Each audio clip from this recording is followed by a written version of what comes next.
Welcome to Adapted, the podcast where we explore adaptations of various forms. I'm today's host, Tom, and with me is... Pat. Hello, Pat. How you doing?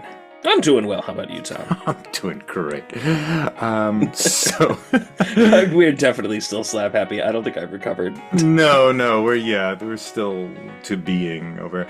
But anyway, so I thought today'd be fun. I keep wanting to do something on contemporary opinions of Shakespeare in Shakespeare's day. I've been researching. Cool. That would be cool, but I was looking into recent... You can't do that. You can't say, I've really wanted to do this. Like, I will do it. I've started the research, now. But not now, because I think I found something interesting, but that's particular to Hamlet.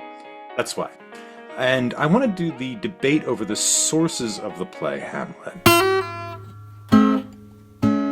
And there are, as you know, three different versions of Shakespeare's Hamlet. There is Q1, Quarto 1, also known as the Bad Quarto, which was published in 1603. It was lost for a while, but it was recovered in 1823. And there's only two copies we have. There's Q2, the second Quarto, which is pretty close to the play that is in the folio. That's from 1604, and of course the folio from 1623. So there is in this kind of with the Bad Quarto, there has become a sort of contention in the critical sphere between, is this a memorized bad version of the play, or do we have something else going on? And the term Bad Quarto was coined by Alfred Pollard in 1909. He called it that to distinguish between it and Q2. It was Henry David Gray in 1915 who came up with the memorial reconstruction hypothesis, that basically publishers were hiring actors who played minor roles in these plays to kind of remember it all and write it down and give it to them. And it was believed the actor who played Marcellus did the reconstruction of Q1. And that's because he said that the mousetrap scene in which Marcellus, the actor who played Marcellus, does not appear, was more accurate. Saying the actor must have also played one of the roles in that scene and therefore was able to remember the scene more clearly. And the idea being the scenes he would play in were remembered more clearly than the scenes that actor wasn't in. And so that's why Gray said, this is somebody memorizing these things to get to a publisher to make some extra money. It must be great to be a scholar at that time. You can just kind of make that up. Yeah. No one was really... Yeah, you can just kind of make it up. Yeah, you go for it. That's what I think. I think all Greek tragedies are part of, some sort of ceremonial thing. You just like make it up and be like, yep, this is what it was. Yep. You're like, yeah, sure, why not? Mm-hmm. We have no clue. We have a few bits of data here, but it gets a little more interesting. So, G.I. Duthie in 1943, he argued this in a lot more detail, saying Marcellus and Lucianus, I don't even remember who Lucianus was in it, maybe one of the other guards, were actors who had been hired, the actors who played them had been hired for a touring production, and this was a touring production version. They had kind of memorized it for a touring production, that type of thing. However, there's also a reviser's hypothesis, and this is a belief that the Bad Quarto is a draft of the play that had been revised into the Good Quarto. So technically we have no idea, just to clarify for myself and anyone listening, we have no idea which one was actually performed in the Globe, right? Or do we have, they claim that it's Q2 that was performed in the Globe. And it's Q1 claims, I have actually the title page in front of me. So Q1 says, and I have some more interesting things about Q1, but Q1 says, as it hath been divers times acted by his highness's servants in the city of London, as also in the two universities of Cambridge and Oxford, and elsewhere. So the claim is that Q1 was acted in London and Cambridge and Oxford, but we don't exactly know where. Q2, their title page, and again, this is title pages, are claiming it claims not a performance venue, but says that this is the newly imprinted and enlarged to almost as much again as it was, according to the truth and perfect copy. So there seems to be a little FU to Q1. Yeah, But we don't we're the real McCoy here. yeah. This is 1604, so it's probably a Globe production since the Globe is 1599. But so we're not entirely sure. However, there's some more evidence that came out very recently, including a publication I found from 2019, in which someone published the stuff they had found since then. So there's always been a belief going back that there was something called the Hamlet, which was an older Hamlet that had inspired this Hamlet. Hamlet, the Revenger's tragedy type thing, was a very, very, very, one might even say, cliched genre back then. The Spanish tragedy probably made it so. The Spanish tragedy from the 1580s by Thomas Kyd was like the play of its day. It was James Cameron's Titanic of the 1580s, right? So the Wow, dated belief. yourself with that one. Hmm? Couldn't even go with Avatar. You had to go with Oh, Titanic. okay. It's the Titanic of the 1580s. I don't like either of those movies. I'm just So saying we dated we ourselves. dated Dated ourselves. Yeah, ourselves. yeah, yeah. But so anyway, there's this Hamlet, and people believe he wrote it because he has this great Revenger's tragedy. The Revenger's tragedy is very similar to Hamlet in a lot of ways. It has a ghost that yells revenge. It has a sidekick character named Horatio. It has a prince's nephew. It has a revenge by play subplot. So they think he wrote the Hamlet, but it's simply missing. It's gone. This belief started with somebody named Thomas Lodge, who was a playwright in the early modern period, and he wrote a book in 1596 called Wits, Misery, and the World. And there he compared someone in that book, someone he was making fun of, to the ghost from the theater's play Hamlet, and the theater being the the stage, the theater, the building known as the theater, not a theater, but a specific theater. Capital T Capital theater. T theater, Capital yes, T, capital two capital T's, the theater. the theater, and that was so 1596. So we know now. Actually, it's before the Globe. There's a play called Hamlet going, and this was thought of as the Hamlet, not Shakespeare's Hamlet, but an inspiration. Even earlier, we have Thomas Nash, who wrote the introduction to Robert Greene's book Menaphon, and this book was published in 1589. And in that book, he's making fun of a lawyer's clerk who he says left his position as a lawyer's clerk to write Hamlets. Like, he decided to become an artist, and so he left his job. And how do you become an artist? What's the cliched way to do it in the 1580s? You write Hamlets. That's kind of more evidence for this idea of an Hamlet. And so these two references were thought of as the Hamlet, the thing that inspired Shakespeare. It was Hardin Craig who in the 20th century, and I don't know what year, but I don't remember actually, he came up with the idea that Q1 was a draft of the later play. So Q1 might itself be the Hamlet. So that would mean we would have the Hamlet. This is a view that was later popularized by Uber critic Harold Bloom and others. More recently, we have a critic, Dennis McCarthy, in a publication from 2019, so very recently. He had been studying some works of Ben Jonson.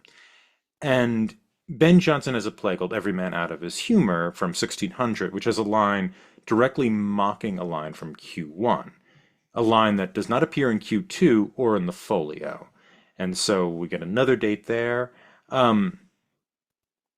We also have uh, another thing here, another work, and this is from somebody named Gabriel Harvey, who was a writer, and he was writing about Thomas Nash, the novelist. And we found a letter from him dated from 1593, and in this letter he's mocking Nash. And Nash had made fun of Harvey. They were kind of going back and forth, but Nash had decided he was going to stop publicly attacking Harvey. And Harvey compared Nash's wavering to that of Hamlet. And Harvey writes, may they not surcase to wonder that wonder how Machiavel can teach a prince to be or not to be religious. And to be or not to be was italicized in the writing. So this is McCarthy's evidence that that we have Q1 not from 1603, but sometime before 1593. With which, if Q1 is actually before 1593, if people are saying to be or not to be, which is a line in Q1, then Q1 could be the Hamlet. It would be one of Shakespeare's first plays, would be Hamlet. Now, I mentioned this evidence is a little scarce, right? I mean, he's quoting to be or not to be and saying, well, that must be Q1 because who else would say to be or not to be? But we do have another bit of evidence when Ben Jonson was mocking this actor Richard Tarleton, and he was mocking Richard Tarleton for this line. He said, "My coats want a cullison." Apparently Richard Tarleton had a speech where he says, "My coats want a cullison, and your beer is sour and blabbering with lips," etc., etc. Those lines are actually in. That's a tweet that cuts. Yeah. Just imagine that being twittered out there. Yeah, your beer is sour. An original Yelp review. But while Johnson is writing this in the 17th century, this quote from Tarleton himself died in 1588. These lines, "My coat wants a Coulson" and "Your beer is sour," are both quotes from Hamlet in Q1 to the Player King. They do not appear in Q2 or the Folio. So, if this is actually from Tarleton, who died in 1588, and we also have the "to be or not to be" from that letter from Harvey from 1593, then those are two pseudo-independent sources indicating that Q1 was the Hamlet, or it was early enough to be the Hamlet. And it might have been actually one of Shakespeare's first plays, which means we might have the only bit of evidence we have of Shakespeare actually revising a play. We might actually see between the Folio and Q1 what Shakespeare's revision process was like in some way. And that's the evidence against the memorizing hypothesis that, it was the guy playing Mercutio or whatever the hell is Marcellus who just memorized the stuff and went with it. See, the thing I love about this is that I find this really interesting personally, but I can't remember who it was. I read it somewhere. I can't remember which some scholar or some sort of like text or something like that. But they were talking about how MI6, like the British Secret Service, they used to really like recruiting like medievalists. They used to recruit a lot of them to sort of be just agents sort of on the ground. And the reason they liked them is because they could take incredibly small little pieces of evidence and make like full stories about like I think that they would just present, and so they would just take all these little fragments of things and be like, here's what's actually going on. Now they could be totally wrong, but the idea was that they liked it because medievalists could take incredibly scant little pieces of information and try to make stories out of them. And that's kind of what this reminds me of. It's just this idea of like, I found something and they italicized "to be or not to be." That means like, but it's just, and I'm not saying it's wrong. It all sounds very plausible, but it's just this is what I imagine the international, sort of intelligence community is doing sometimes, is the like, Kim Jong-un has longer fingernails this week. That means that his, like that's what they're doing. Yeah. So I imagine this is a similar process going on. I hope the stakes are lower though in this process. True, but you know what I mean? But it's the same sort of idea that they're literally looking, being like, because it's during the Cold War, to be like, Khrushchev, his dog isn't there. Where's the dog? Like it's just that kind of thing. Like they must have sent the dog to the dacha. So if they sent but it's that like kind of thinking where they're just like, following these tiny little pieces of information to be like, what could it mean? Yeah, everybody's trying Like to be just Sherlock Holmes, right? yeah, You're but trying to but follow that's it kind of down. what they have to do. Yeah, You that's know, all you they're have. trying to do this kind of. That's all you got. You got these like these things, and you have to assume like maybe it's totally random, but maybe it's not. Maybe there's actually some meaning here. Yeah, yeah, and it was fun. I like this because it was a It's fun, relatively you recent know. article, and I also do like the idea of the possibility of seeing how Shakespeare revised. You get a No, sense I honestly I want to now go read to the Q1. the Q1. Yeah, Having Q1. now basically memorized these stupid plays, having sat through so much of them. Yeah, there's a So good. I feel like I could have a good chance of noting all the changes. Yeah, it is by far it's very short. That's another thing too. It's Oh, the whatever the bad Gordo. the Bad Cordo one is pretty short by far. Let's see, because the complete play, I think complete folio is about 4,000 lines. It's the Q1 longest of his is plays, right? yeah. I think it's the longest, yeah. So it's basically like a little longer than like Comedy of Errors. Comedy of Errors is like 1,700 lines or something, I think. Oh, okay. So it's about 2,800 lines. So it's a little longer than Oh, I so thought. that's pretty good. Yeah, That's that's pretty pretty good. long. Yeah. That's probably longer than Macbeth. Yeah. Second Cordo is 3,800. Apparently, folio is a little less. It's 3,650. And so I don't know if you know this because we can get into when we get into like I don't know. Actually, you know what? Might as well. Let's just jump to the play. Let's go for Like it. I'm curious because there's a few things that I find really interesting, having again watched them so many times. Does the early, and I knew that there was an earlier Quartos. I knew there were early versions. I didn't know this much about them, but like in the earlier Quarto, in the bad Quarto, does it have the scene where Claudius prays? Oh, I think it does. Dang. Let me see. I have it up here. I actually have it right here. I was really wishing it didn't. Because I was always wondering, because if you don't have that scene, for all intents and purposes, you have no confirmation that Claudius actually did kill the previous Hamlet. Like there's King Hamlet. There's no actual definitive proof that he killed King Hamlet. So it's like, if you don't, so was that, I always wondered, was that scene added because they felt that, like, it always struck me as a like revision thing of like we got to seal this up. Everyone can't stand the ambiguity. So we have to know. And so they stick that scene in there. It seems so artificial because everything else seems to skirt it so much to not reveal because you never know officially whether Gertrude knows. She certainly You has. actually in the Q1 you learn officially that Gertrude didn't know. And in Q1 Gertrude be But is that just because she says she didn't? How does it? well what happens is I mean it's like she um learns, he tells her, and then what she Oh, does is she goes, "Oh crap, let me help you." And she teams up with Hamlet to stop Claudius. oh, okay. Well, It's a then that's little no fun. different, yeah. Yeah, no fun. Yeah. No, But yeah, no but fun. I Yeah. feel like it feels like the folio then at least goes out of its way to make her to leave it ambiguous. Like Mhm. she says, like, "Oh, I have the sins and I've done all this," you know. But it's like, well, she's done the sins of essentially, effectively incest because she slept with her brother-in-law, which would have just been considered incest. So she's committed sins, and so that's certainly possible. But it's like it's never officially revealed that she does know. So I always wondered. I thought, is that scene just stuck in there because they just couldn't handle the ambiguity? But it sounds like it was less ambiguous than the other ones. The other one I always wondered, even watching it again, this is just me having now watched it so many times and read it now, and just I also had to recently go through the what was his name? Who's the other one who played Hamlet in like the '60s in a really famous version? Oh, it Um, was Gilgood? no, he did the I think we just we did his the Taming of the Shrew. Franco Zaffarelli? No, the actor Richard Burton? Burton. Yeah, oh, He did a Gilgood directed that. Yeah, he did. I've seen, so you can see the stage version of it. You can see the play version of it. I had to do that recently for a class that I was TAing.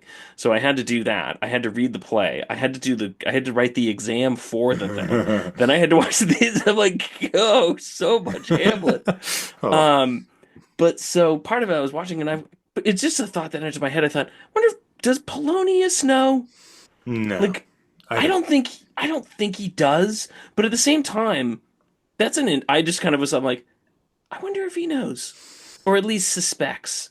Like there's always this idea in my head, like it just kind of pops into my head. I would love to go back and see it again and be like, I know there's no indication of it, Hmm. but you could make it an interesting thing that Polonius might have a good idea Hmm. that something untoward has happened. Yeah, you always get the impression, and Branagh plays with this a little bit, that Polonius. Branaghn's version is so much better, and we can talk about it Yeah, later. But I love I Branagh's love version. Branagh's version. I really love the Olivia one too, but we'll get to that. Yeah, we'll get to it. I think he's just such a kind of adult that he doesn't really fall upon it, or he's just such a kiss ass that he I don't know. Part of can't me just talk about. kind of wonders, though. I Hmm. agree, but part of me wonders if you wanted to make an interesting version, you could make a version in which Polonius, he knows, he just plays the dolt for the same reason that Hamlet plays insane. Because if he actually indicates, and this is the man who's survived, the fact that this guy has survived both these reigns, Hmm. it's Indicates something. only because basically the new Hamlet, Claudius is basically like, well, the guy's an idiot, so just let him stay. But in reality, this guy should know better. And so part of me just wonders, I'm like, is he actually is I mean, this is just be an interesting take. Could you ever make a Hamlet in which Polonius knows and is just saying, if I give any indication, he'll just kill me. So I'm just gonna keep my mouth shut. So one of the problems I don't think there's anything wrong with that. One of the problems I would have is that it alleviates Hamlet's guilt when he kills Polonius.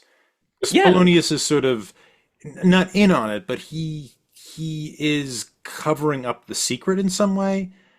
but that's partially what I'm wondering if you could You do. could do it. I think it could survive it. I think And I it's think and I think it does alleviate some of it. Hamlet doesn't know, but it's sort of it there's gotta be it's just I feel like Polonius just there's something more going on there than is in the text. I just think he's got a little more of an idea of what he's doing than is let on. And if you wanted to play it that way, he's not as innocent as he sort of seems. That and again, you can make the argument of like that's why he's saying to his daughter, like, don't get involved in this. Like this is gonna go really badly.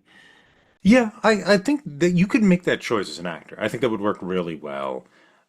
I I would the thing I would think would be less interesting to it's less interesting to me the less guilty Hamlet is for his actions.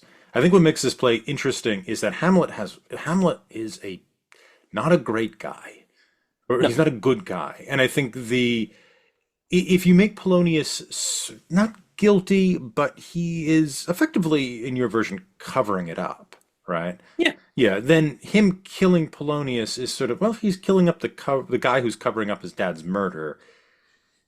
It's no longer it's Well, not as callous, right? Even though Hamlet doesn't know, right? Even if Hamlet doesn't know, still as audience members we know or we can infer this. It's kind of like, I don't feel I'm not as conflicted emotionally.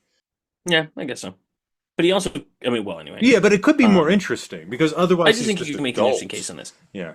Yeah, and that's why I think you can make that character a bit more interesting, which Branagh sort of does. I mean, Branagh makes him less stupid, and this is why it occurred to me because I thought Branagh makes him less stupid. What if he's totally not stupid? That would be Could interesting. you make an interesting production out of Yeah, that? that would be interesting. Yeah, yeah. The other question that comes up, and I had a professor who sort of proposed this theory. So the other question I think you could definitely ask about this is the ghost Hamlet's father?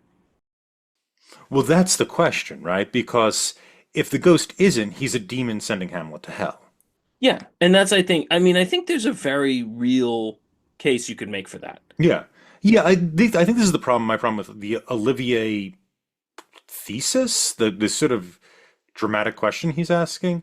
I'm like, no, No, he I has don't think that's the. every reason to So test. what is these? We should start with what is his question. Oh, okay. We could jump into I guess the Olivier, but Well, should we I guess complete well we the should play just first? raise it. Yeah, Well, yeah. well, Well, this isn't even this is just a general question of Hamlet, and it always bugs me because I don't buy I it. don't buy it at There's all, but always this. This is the like tragic flaw, the hamartia it's a tragic flaw thing, misinterpretation which I even of the concept of hamartia. But yes, it is a bad interpretation of the concept of hamartia. So hamartia is the concept from coming from Aristotle, and hamartia is the Greek translation, is the Greek word, and it's often translated as tragic flaw. And there's this idea that usually gets perpetuated in like freshman, sophomore English classes in high school of tragic flaw. All tragic heroes have a tragic flaw, and that's what leads to their downfall. So Macbeth is ambitious. That's his tragic flaw. Oedipus is what is Oedipus supposed to be? Headstrong, He's I headstrong. He think. won't. Yeah, he's yeah. I He's don't even trying know. to do the job he's been assigned to do Yeah, which is why well. I've always thought that was a Doesn't stupid make any argument. sense. It makes no sense. But He's there's trying this to do idea his that the, job responsibly. That's his yeah, tragic flaw. Othello is jealous. That there's always this idea that or Willie Loman, thinks that he's higher than he is. They all have a tragic flaw, and this tragic flaw is what leads to their downfall. It's really not what I don't think Hamartia was. Uh, and so there's this idea of, well, what is Hamlet's tragic flaw? Hamlet's tragic flaw is that he dithers. He can't make up his mind. And that's what Olivier starts the play with, or the movie with, is, here is the story of a man who could not make up his It's mind. I'm literally like, audience on the screen in words, like the opening of Star Wars. That's how it begins. and it's just such a stupid idea because I'm like, it's not the story of a man who couldn't make up his mind. I don't think that's what I mean. It is, but I think he's not supposed to be able to, because I think the big question is this ghost actually his father or not? And that's why the professor that I had a professor who actually argued that the to be or not to be speech isn't a Hamlet debating suicide. It's Hamlet debating whether he should go forward with his revenge. Because essentially, if he goes forward with his revenge and sort of raises his saber and tries to fight off the slings and arrows and does all this, he'll die. He pretty much can see that from that point in the play. There's no Yeah. way that he takes revenge on Claudius and it ends well. Hmm. So his Yeah, options it's a are, sea of troubles. How do you fight the yeah, sea? Right? It's you yeah, and don't. so it's like, well, then you don't, and so the idea here is, or you die. If you fight the sea, you You die. die. Yeah. So You it's don't so succeed, I should say. yeah, so if I actually go and try to get my revenge on Claudius, which even if he proves it, there's still a case of should he do it? Because if he does, it's essentially committing suicide.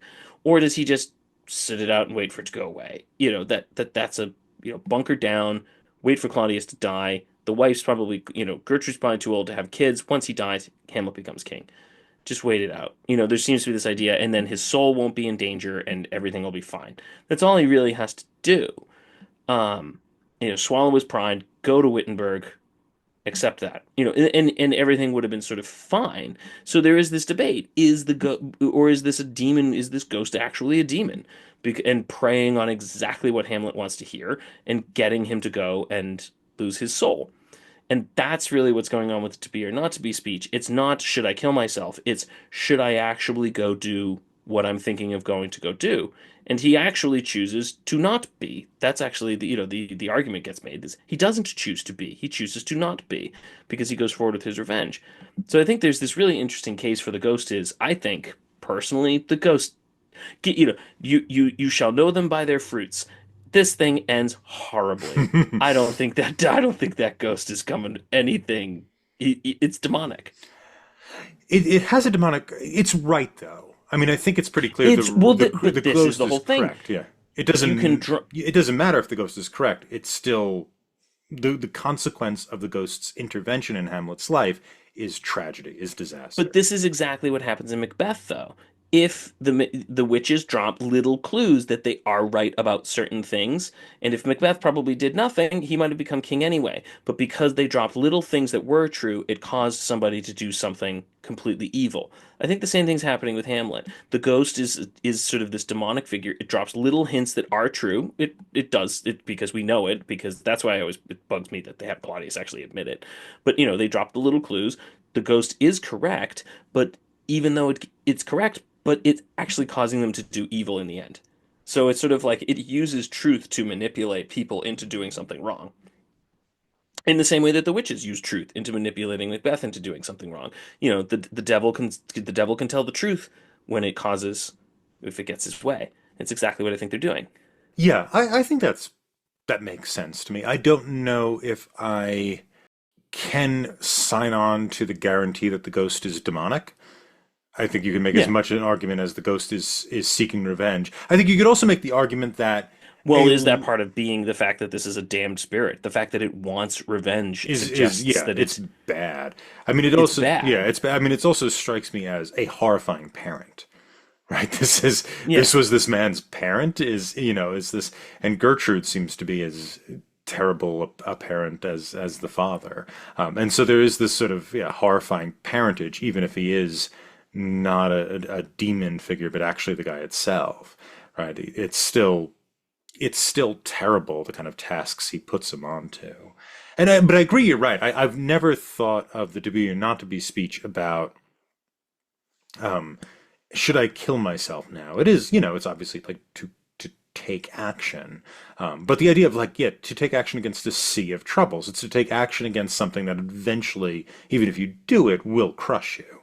And that's the But I think the easy way to interpret that though is just to say he's debating killing himself and ending all of his sorrows, and I don't think that's what's going on. no, no. It's to take action, but in the taking of action, there's going to be, there's going to be some sort of, you might die though upon doing this. Yeah. And I mean, it's a fantastic speech because it ends up being laid out as an argument that it's one of the best arguments that, I mean, it's like the tomorrow, tomorrow, tomorrow speech. They're both argument speeches that he Which get. one's tomorrow, tomorrow, tomorrow? That's a tale told by an idiot, filled with sound and Oh fury, yeah, so you yeah, can find yeah, nothing. yeah. Yeah, they're both these kind of these kind of experiences that both characters have that happens in Shakespeare where they sort of start on an analysis and sort of lose themselves in the analysis. And that's that's why I think those are the two best speeches in Shakespeare, at least Shakespeare's tragedies. But yeah, I agree. I think there's something else with Hamlet. I would say I think this is my favorite of the Shakespeare tragedies. And it's weird because in a lot of ways it's not a I still like Lear more. I think it's the better play. I like Lear's speeches more. I do think Hamlet's probably his best play. it's It uh might not be my, this is the like, it might not be my favorite, but it's probably the best. I don't know. I think maybe Lear is the best. So there's this argument also going on of between Hamlet the character and Hamlet the play. And this is the famous T.S. Eliot analysis of it. Have you read this? No. Uh, Oh, maybe. I don't yeah, know. this is from The Sacred Wood, where he says basically Hamlet is an artistic failure. And Eliot's argument is that too many people fall in love with the character of Hamlet, but they forget that it's a play and he's a character in a play, and you have to evaluate the play as a work, and that there's nothing in the play that explains Hamlet's strange emotional range. And so therefore it's kind of an artistic failure because Hamlet sort of takes over the play and tramples all over it. I kind of don't find this convincing at all. I don't particularly, I mean, I'd have to read Yeah, it, but that obviously. doesn't sound particularly convincing. Yeah. Like, But there is something about Hamlet takes over the play in a yes. way that no other character does. Lear doesn't. No, especially at the end. I mean, it almost it's a weird, it feels very odd when he comes back from the pirate scene. Yeah, the pirate scene itself is just kind of funny. I don't know what's Where I came could from, Shakespeare yeah. come up with no more convincing way to get him out of that situation? To have him be kidnapped by Yeah, audience, pirates. he's on his way to England and he gets kidnapped by pirates, but they like him so much, they like put him in charge and then they just send him home. Yeah, yeah. It's It makes no sense. Mhm. But it's just kind of I'm like that. But again, this is the like I don't know what Shakespeare's doing with some of these things because if he just needed to send him off to England and then get him back again, there has to have been a better way. Like you could have easily come up with a better way than this. The stupid Ophelia movie came up with a better reason than this. And so it was just like, why? No, I already said stupid. Sorry, I gave away my opinion of the Ophelia movie before we got to it. Mhm. But there has to have been a better way to do it. So why do this? You know what I I mean? don't know what it is. I What's happening, I think, at that point when he comes back to the graveyard in Act 4, you have somebody who's very different.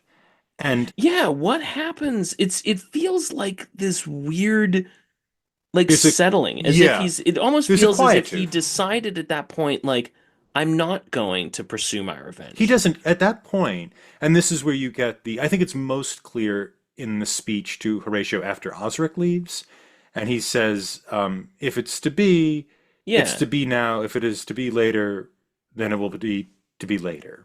to But be later. and It's it's like just what? he's accepted it. I think he's accept. I mean, it seems like what has happened is in the first three acts of the play, and I don't know how romantic pirate voyages factor in, but whatever.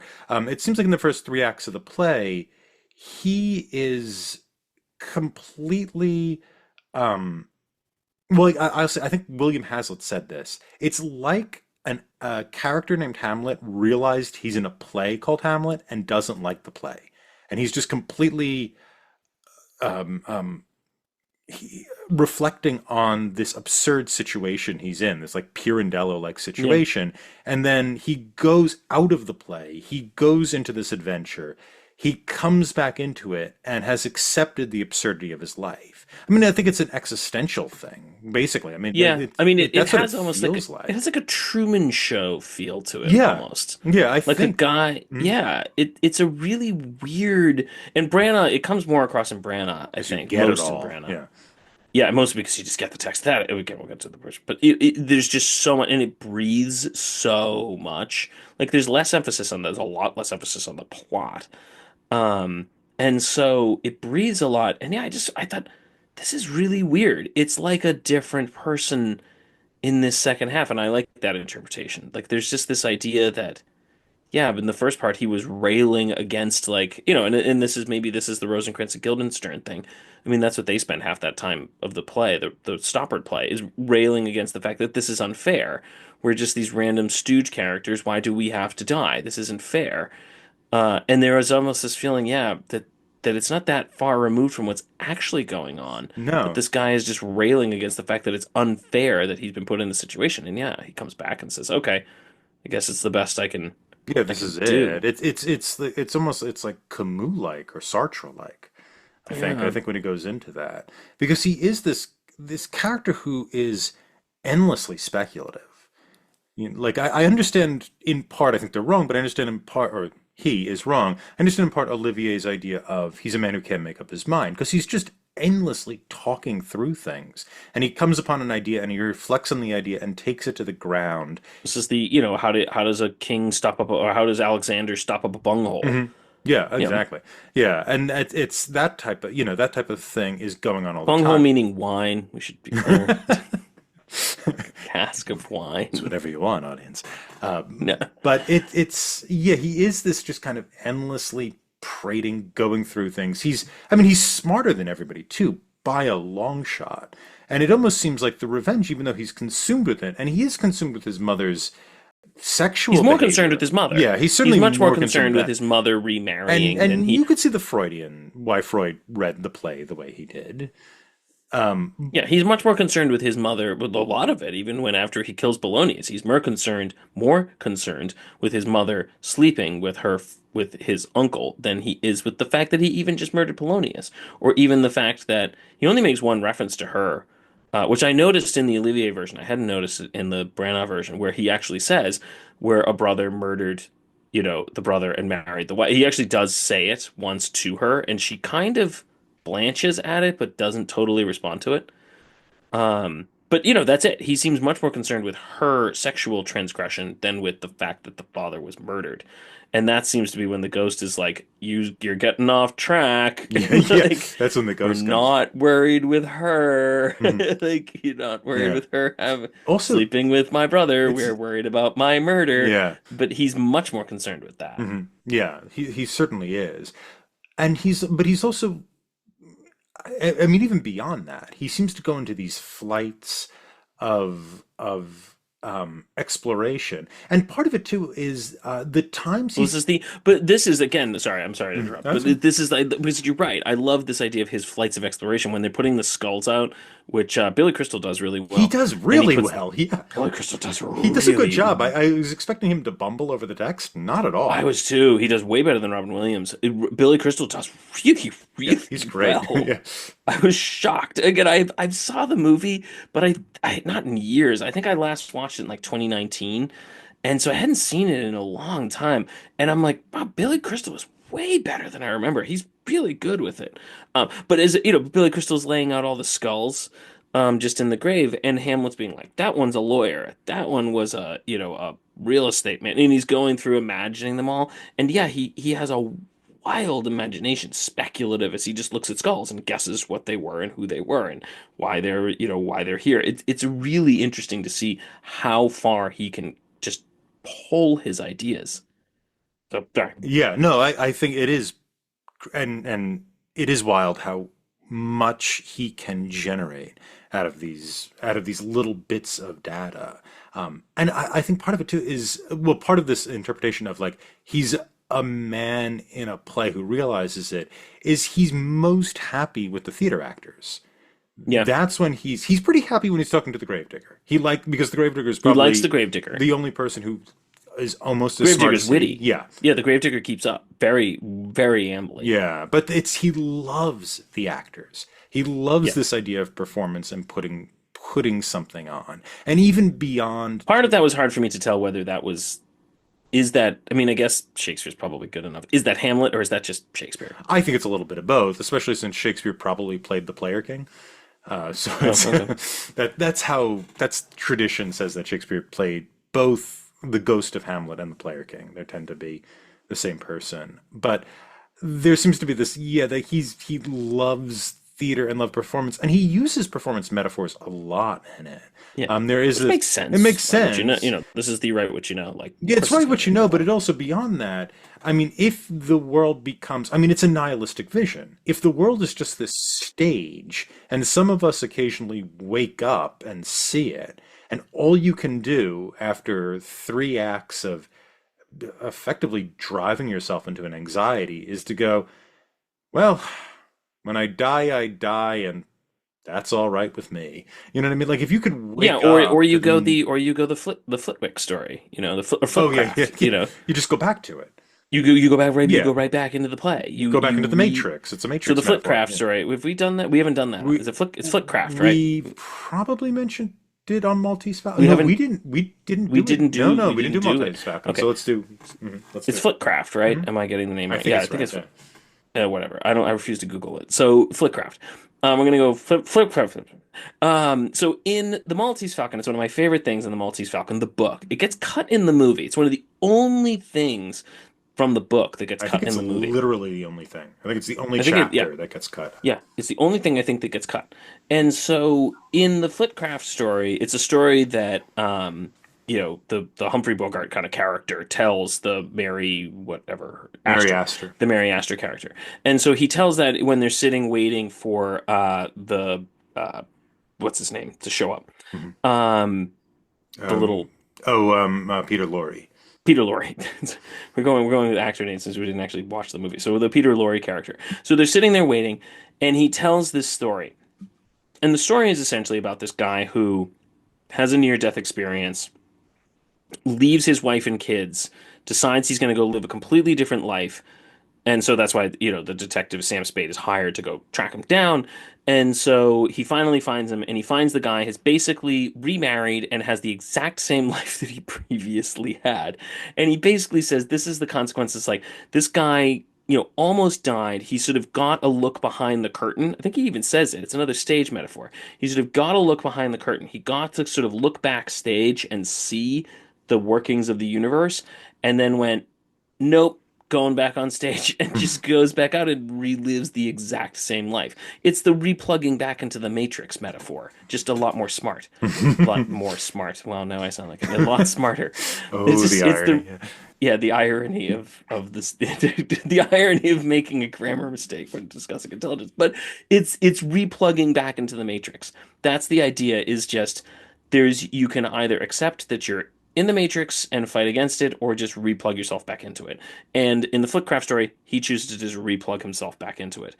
Like, the argument here is that, yeah, if you're sort of if Hamlet recognizes this is essentially a stage, and all in the world actually is a stage, then Hamlet's just sort of like, I'm not fighting this anymore. I'm gonna see how the play plays out. And now Stoppard's play makes a lot more sense. I like Stoppard's play, but that actually makes more sense now. Yeah. And I don't think he's plugging back into the Matrix ever. He He's not can't. plugging back in. That's my point. Yeah. He's not plugging back in. He's He's just going to accepted go and the say, absurdity of the human condition. Yeah, he's accepted that he can't fight against Mhm. this. It's not, the analogy doesn't go as far as, Yeah, no, it doesn't have to. it Yeah, doesn't have to. But, he's just accepted that, okay, there's yeah, no point in sort of accepting this situation, but I know now, but I'm not going to fight it. Like, it's just, I'm not gonna rail against it. You could make a really good case for like Lear's screaming against the storm and Hamlet's screaming against fate. You could make it really good. yeah, yeah. They're looking at this kind of inevitability. Yeah. And it's odd too, there's some mentions of God, but it's never seems like a Christian God, right? There's no, They do say like our savior, and they do Mhm. make But does references to he it. ever say that? Oh gosh, I don't know. Yeah, I don't know. I remember like listening to him talk about at one point towards the end about a God or whatnot, and it's never in terms of I could be wrong about this, and maybe it's at some point, but that it's never a savior God. It's just sort of a there's something that's made things. It seems more likely, and I Mm. bet because this is my gut, but I agree. You'd have to go back to the text and really go through it. That in the beginning he seems to be more in favor of Savior God. Like he does make references to like my soul, Mhm. and it can't do any damage against my soul Yeah, because it's immortal. But that's he more is scared of Aristotelian hell. even. Yeah. But it's more Aristotelian. But there is this sense of, is there a Savior God in the beginning, but a non-Savior God at the end? Does it go from Christian to sort of almost Aristotelian by the end of it? Yeah, I think so. That's the impression I get. I mean, you'd have to do the hard text work of Yeah, you'd have to pulling do it some real apart. textual searching to see. And again, even if you did find like, okay, it's mostly true but not totally true, I don't think Shakespeare did that. I don't think he ever wrote it with that intentionally. But if he did, it was sort of not accidental, but just a product of his writing quality It's a that he could product make of a character, of creating that kind of character. of creating a It's character and just very creating a change. He might not never have consciously actually been like, I'm going to remove all Christian references to him after Act 4. And I know even the act structure is artificial, but it's not as if he was like, after he comes back from the pirates, we get no Christian references. Like it's not, he's not doing, at least I don't think he is. That's a modern, that's a modern trying to win a Pulitzer kind of thing. Yes, yeah, yeah. I don't think he was doing that. But if it's there not because of accident, but yeah, because that's how he knew how to do this properly without even needing to think about it. Not to say it didn't require skill or thought, but that he didn't. He's not doing a schematic. He's not writing it Yeah, out. It's just comes out of the it comes out of an understanding of the character and a worldview that is probably not fully articulated in any place, but is um understood or is being yeah. Mhm. explored. It's being explored. That's why I don't think you're ever going to find like, this is how it goes. It's just like, this is a person exploring a world and not knowing where they are. This is a person drawing a map based on as they walk through it. Mhm. Yes. I think it's a good metaphor. It's a person drawing a map as they're walking through it. Yeah. And the map's going to be wrong, but it's better than nothing. And it's sure as hell interesting. Yeah. Yeah, and he's kind of throwing it away in the end. Or yeah, or accepting it seems to be it's an acceptance of the absurdity of existence. It's a I think it's an existential play. And I think it's what's so interesting Yes. about it is I think it's an existential play in what is effectively a cliched genre. I think the revenge genre, why it seems so weird, is the play around Hamlet is part of like it would be the equivalent of a superhero play today. It's a Yeah. thing everybody does. It makes money. They've been churning it out for 10 years or so at this point in the early modern stage. Kid's like 1570 though, isn't he? The kid's earlier. Kids, the Spanish tragedy I think was 1586 or I thought it 87. was I 1570. could look Okay, it fine. up, Either way. but I thought it was like 1570. I thought it was a little later, but maybe I'm wrong. You know it better than I do. But I'll take a look again. Um, but what I mean, and probably before Kid. I'm sure Kid But either wasn't the way, yeah, we first. got we yeah. Yeah, imagine like watching Iron Man, but Iron Man is, and not in the stupid Deadpool way, but is just like, real. Imagine Iron Man But becomes isn't that Hamlet. part of the I haven't seen them. I've only seen like the first two. I think I've only seen like the Avengers that came out in like 2012.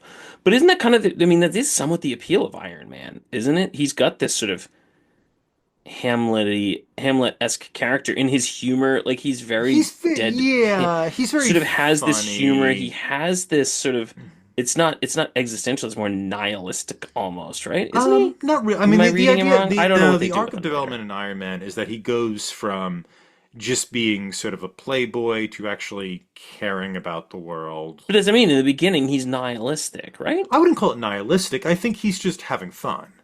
I think he just doesn't. It's Okay. not like he doesn't. He's not like nothing has meaning. It's just he's I success thought is it was too like easy. nothing is serious. Nothing It's is just sort of serious. like Yeah, which may yeah, but that's sort of I like guess that's it's kind of nihilistic. nihilistic Yeah, in my opinion. Like that's sort of like nothing here. Everything is sort of a joke. I guess it's a different yeah, form of yeah. I nihilism, guess so. That's but it's sort fair. of like instead of despairing at nothing has meaning, it's you laugh at everything doesn't have meaning, and that's sort of Hamlet's approach. Is he kind of laughs at nothing having meaning by the By the end. end, he goes in the other direction. He While goes the Iron other Man kind of way. finds whatever. Yeah, I don't know. I haven't seen the rest of Yeah, them, so he like finds meaning in saving the world and all that type of thing. Um, oh, good for him. yeah, good for Iron Man. Good for him. Yeah, but it is yeah. It's just he's caught in But this to your point, yeah, I mean, absurd there's a deep philosophical exploration going on inside here. Yeah. inside of play that probably was as yeah. Like we know the beats of this play. We know the beats of the revenge play. We know But this. that's Blah, sort blah. of what's going on in like even Maltese Falcon or even some of Raymond Chandler's work. Like we did that 2 seasons ago, but that's sort of what's going on. Is that 2 seasons ago? Yeah. Yeah. But that's sort of what was going on there is they were taking a genre that was very well known and they were writing very good stories and very good plots.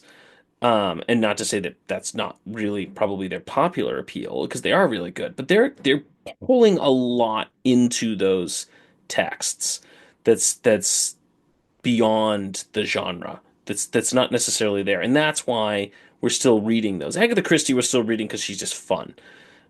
I don't. I think the reason we're still reading Raymond Chandler and the reason we're still reading Dashiell Hammett is because they're not just fun. There's something really deep there that you could really do. And are those going to be the kind of things that people are reading in 500 years? I don't Yeah, know. and I think it's probably a more modern move that what's going on. That maybe why Shakespeare is this very modern writer, and why you can kind of you see other writers doing what Shakespeare's doing later. Like I think this play feels. I'm reading. I'm trying to teach six characters in search of an author. I love six I characters, love it. but God, how are you teaching this? I was trying to. I'm teaching a playwriting class, which I have no business Oh, doing, but I was trying to teach it as like I thought it would be a fun way to teach playwriting because it's sort it's of a play about about that. playwriting. Yeah, yeah. And I thought like, and it does kind of conventional beats, and it actually talks about putting together a conventional melodrama. So I thought that would work well. My Japanese language students seem to disagree. I mean, it's a hard play. I It's love it, but but the language isn't. It's not overly no. baroque in the language. So I thought, oh, it's a funny circumstance, but with easy language or relatively easy language. That'll be cool for high schoolers who know the language but not very well. Um, but anyway, it's neither here nor there. So we should just say so. Six Characters in Search of an Author is a play by he's a Nobel playwright. He's a Luigi Pirandello. Maybe if we do our Nobel Prize winners next season, we could do a Pirandello play. But so Six Characters. So essentially, it's like these random. It's like a guy. It's a director, right? He's putting on a play with a bunch of actors There's a and director who's putting on a Pirandello play, and play, then and six then characters. these random people show up and insist that their play should be the one that gets put on. And then they start just in a very fragmented way, like describing the scenes of the play. And it's a bad play. And yet they want their play to be performed. And it's this very, obviously it's sort of fantasy slash, I always hate this term existential, but I mean, I understand the point of it, but it gets thrown around a lot. But, this sort of existential thing of Yeah, what reality are and these illusion type of. Yeah, beings, yeah, yeah. reality and illusion, and what are these beings, and what does it mean to exist? It's a really interesting play, though. Maybe it's not existential because that just is proving my point that everyone just throws it around when they want to say like it's sad and meaningful, um, and so it's existential. But it's a really interesting play. Um, Yeah, I think it's a really interesting play. I think it's something like that's going on here too. I mean, Pirandello is playing with pretty well-worn melodrama forms in it. The yeah, characters come on. There's six characters in the family, and it's the mother has been separated from the father, and then the father is put in a situation where he seduces his stepdaughter, and so it's very much uh, a melodrama. And that's what they're trying to convince people to. They're trying to find the an author, and they want the theater manager to be their author and put on their play. But it's a conventional, stereotypical genre play, and I feel that's almost like what's going on here. Like there is just something. There's something conventional that maybe we're lost because we haven't watched a bunch of revenge dramas. That's just something that's fallen well, off. this is why I think this is my opinion of of Dollhouse. Why Dollhouse doesn't? It's a great play, It doesn't but it quite doesn't work have today. it Yes. doesn't work today because we don't we a pretty much everyone going into it knows what it is. Everyone, for the most part knows what's going to happen at Dollhouse. I won't spoil it, but I think most people have a pretty and even as you watch it, our our radars are so attuned to the clues, the breadcrumbs that are being dropped into it that we know exactly, we have a very good idea of where it's going to end up. The beauty, what I love about Dollhouse, what I'm convinced is that when people saw it at the time, they thought they knew what it was. They thought it was a well-made play.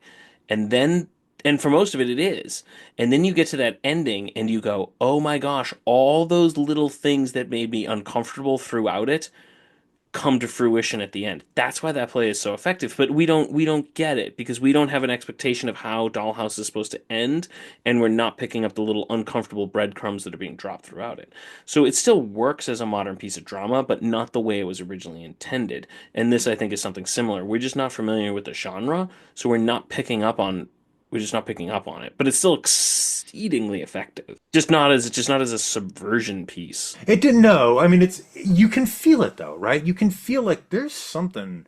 This guy is just vibrating inside of a container that can't hold him. That's, I Yeah, mean, it's, that's very fair. yeah, Yeah. it's a what do we say? Like if you put the second folio, the second quarter and the folio together, it's like 4,000 lines. I think Hamlet has something like 1,500 lines. Yeah, No it's one. by far his biggest part. Yeah, Yeah. and I think the I think the closest next biggest is Richard. which is like 800 lines or something like that. Something, yeah, Yeah, yeah. which is I think it's like 1100, but oh, still. it's yeah, it's Because Richard just has enormously long monologues, but mm, it's different. His monologues are a bit repetitive. yeah, yeah, and, It's early in his career, yeah, and I don't think he knows what to do with it yet. But anyway, yeah. But it's I mean, it's just so I think that's why T.S. Eliot misses it in a certain way. I think he just goes, if this guy doesn't belong in this play, therefore it's a bad play, as opposed to going, no, that's the that's the point. That's point. the Oh, I whole gotta read. I thing. gotta now. I have to reread it, and I Yeah. don't want to reread it No, now. no, take a break from yeah. I know, but it's No. more just having this discussion is very interesting. It makes me want Oh. to reread it. But Yeah, yeah, um, this is a fun conversation. I love this play. I think this we is get into the why movies. We gotta we get to have the to move movies. on. Yeah. Um, We're gonna leave. We're gonna leave. Do you want to do? Let's do. I uh, think we do Olivier Brana, Ophelia. um, What do we do? Why don't we do Ophelia first? I think we yeah. should just do Ophelia. Oh, should we just get it out of the way? Okay. Because I actually like both the Brown and the Olivier a lot for different reasons. Yeah. But let's get the Ophelia out of the way. I don't remember what We year. tried. We wanted to do. So here's the like. I feel like I'm trying to pick like for some of these ones where it's like okay we'll do some traditional ones and then like if there's a modernization that's well known or sort of just has sort of the appeal let's do it. Like we weren't going to do like Lion King's overdone so let's not do that. And we did like 10 Things I Hate About You. That's a good one. And She's the Man's Piece of Trash, but it's still fine. So okay, Ophelia. I think did you suggest it or did No, KJ suggest no, it? don't blame me. I think it Let's was blame just on the KJ. list. KJ. If KJ liked this, I'm sorry, KJ. Yeah. Sorry if you This like thing this movie, is, I'm sorry if you liked this but thing, we're but it is blaming you for it. so bad. It's not as bad as She's the Man, but it's still, I struggle with it more than I think she's the man. no, you can't say I that. can't.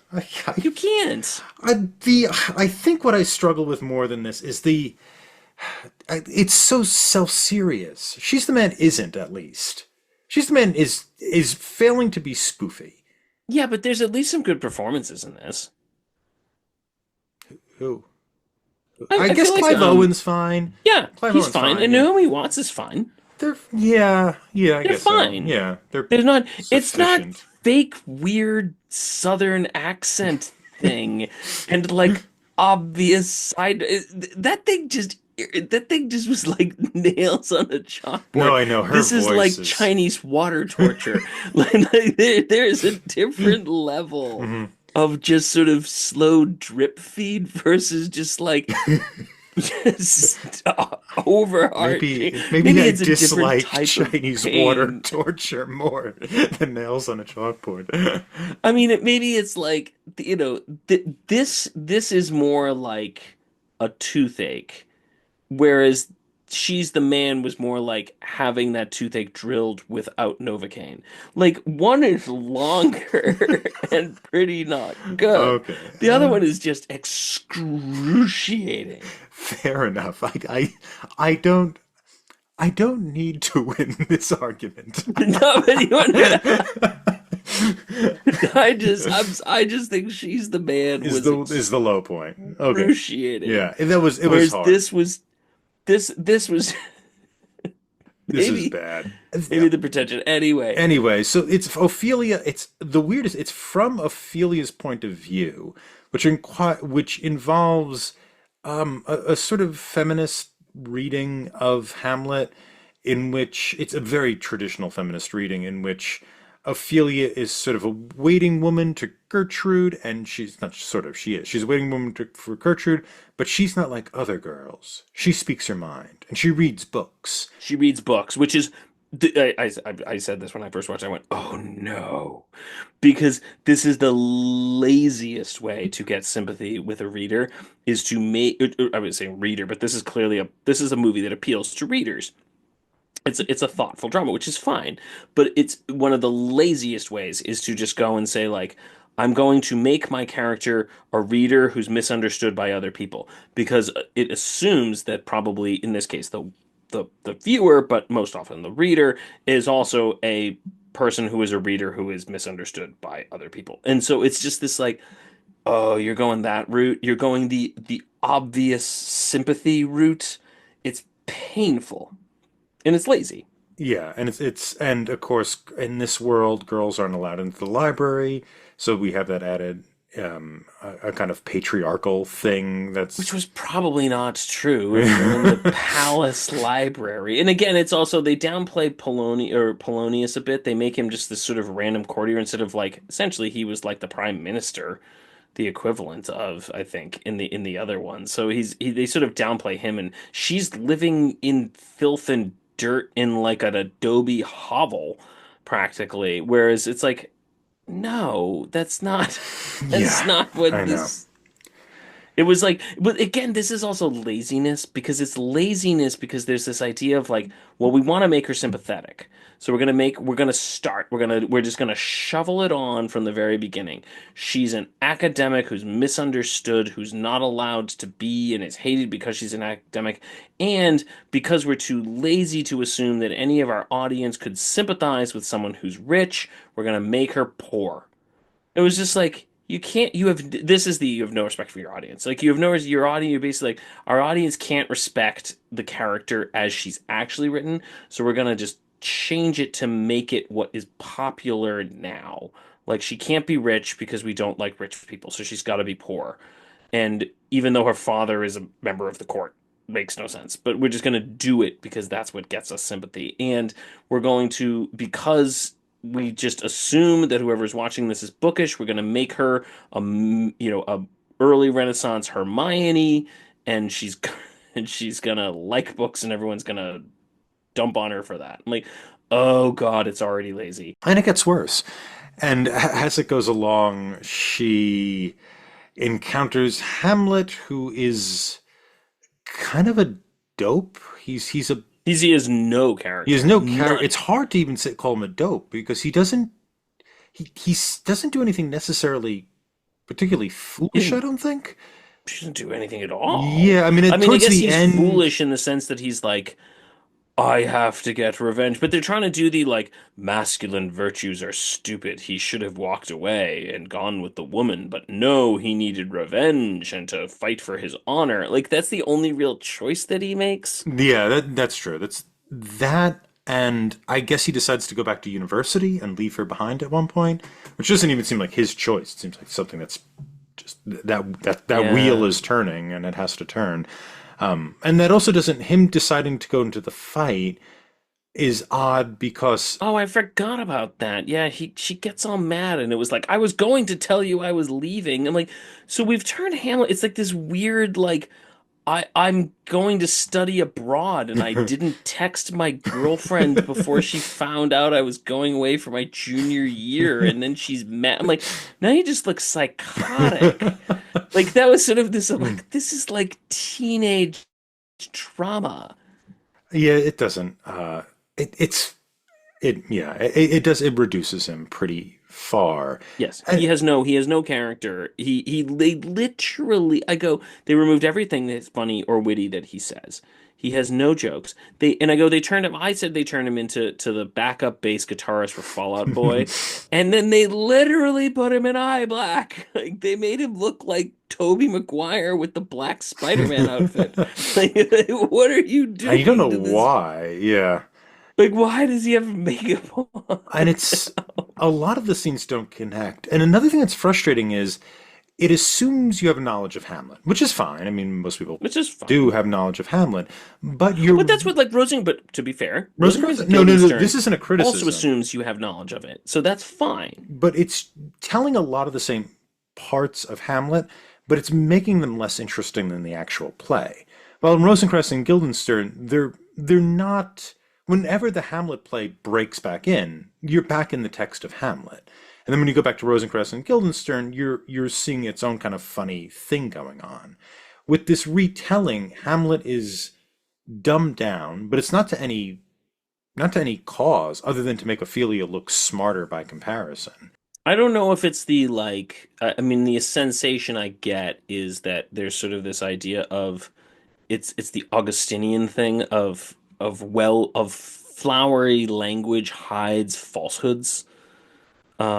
Which Augustine rejects. That's the point of, Augustine says that's not true. Actually, you can have very flowery language that just presents true things.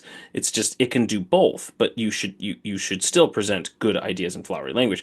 This thing seems to have that idea in that it's like Shakespeare, by flowering up the language, was hiding the true story of Ophelia. Like Then there's why that would almost you seems to be steal so much of Shakespeare's language and just drop it into the play in random parts? Other than to play Where's Waldo with the audience. Yeah, it's the shake it's the Disney whatever that movie was Wish thing. This is the seek and find. Like, oh, I know that line. Hmm. I Okay. knew that one. Oh, I Yeah. know that. I read that when I I, was in AP English. yeah, I don't, That's the appeal here. yeah, I Or that's what guess. it's trying to appeal to. Yeah, sure. It's trying to get your audiences. It's trying to capture the audience in that way. But you see a lot of things, and then you see from behind the scenes, and they remake it, so it's just less interesting. Like the theater scene where Hamlet puts on the play is Yeah. much less interesting. They cut so much out of it in order to I don't just have this truncated version. And so the versions of Hamlet you see, the parts of Hamlet you see, are much more boring. Stopper never makes that mistake.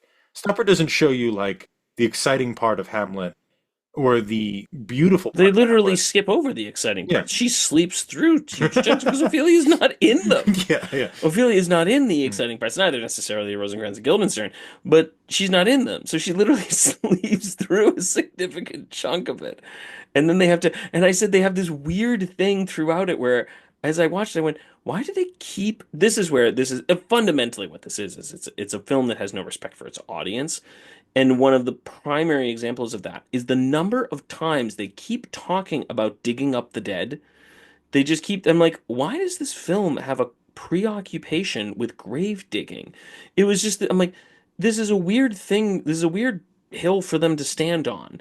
And they just kept bringing it up. And they kept being, why would you, that's how people found this knowledge is because they dug up the dead. I'm like, why do you keep talking about this? It's a weird thing to keep talking about.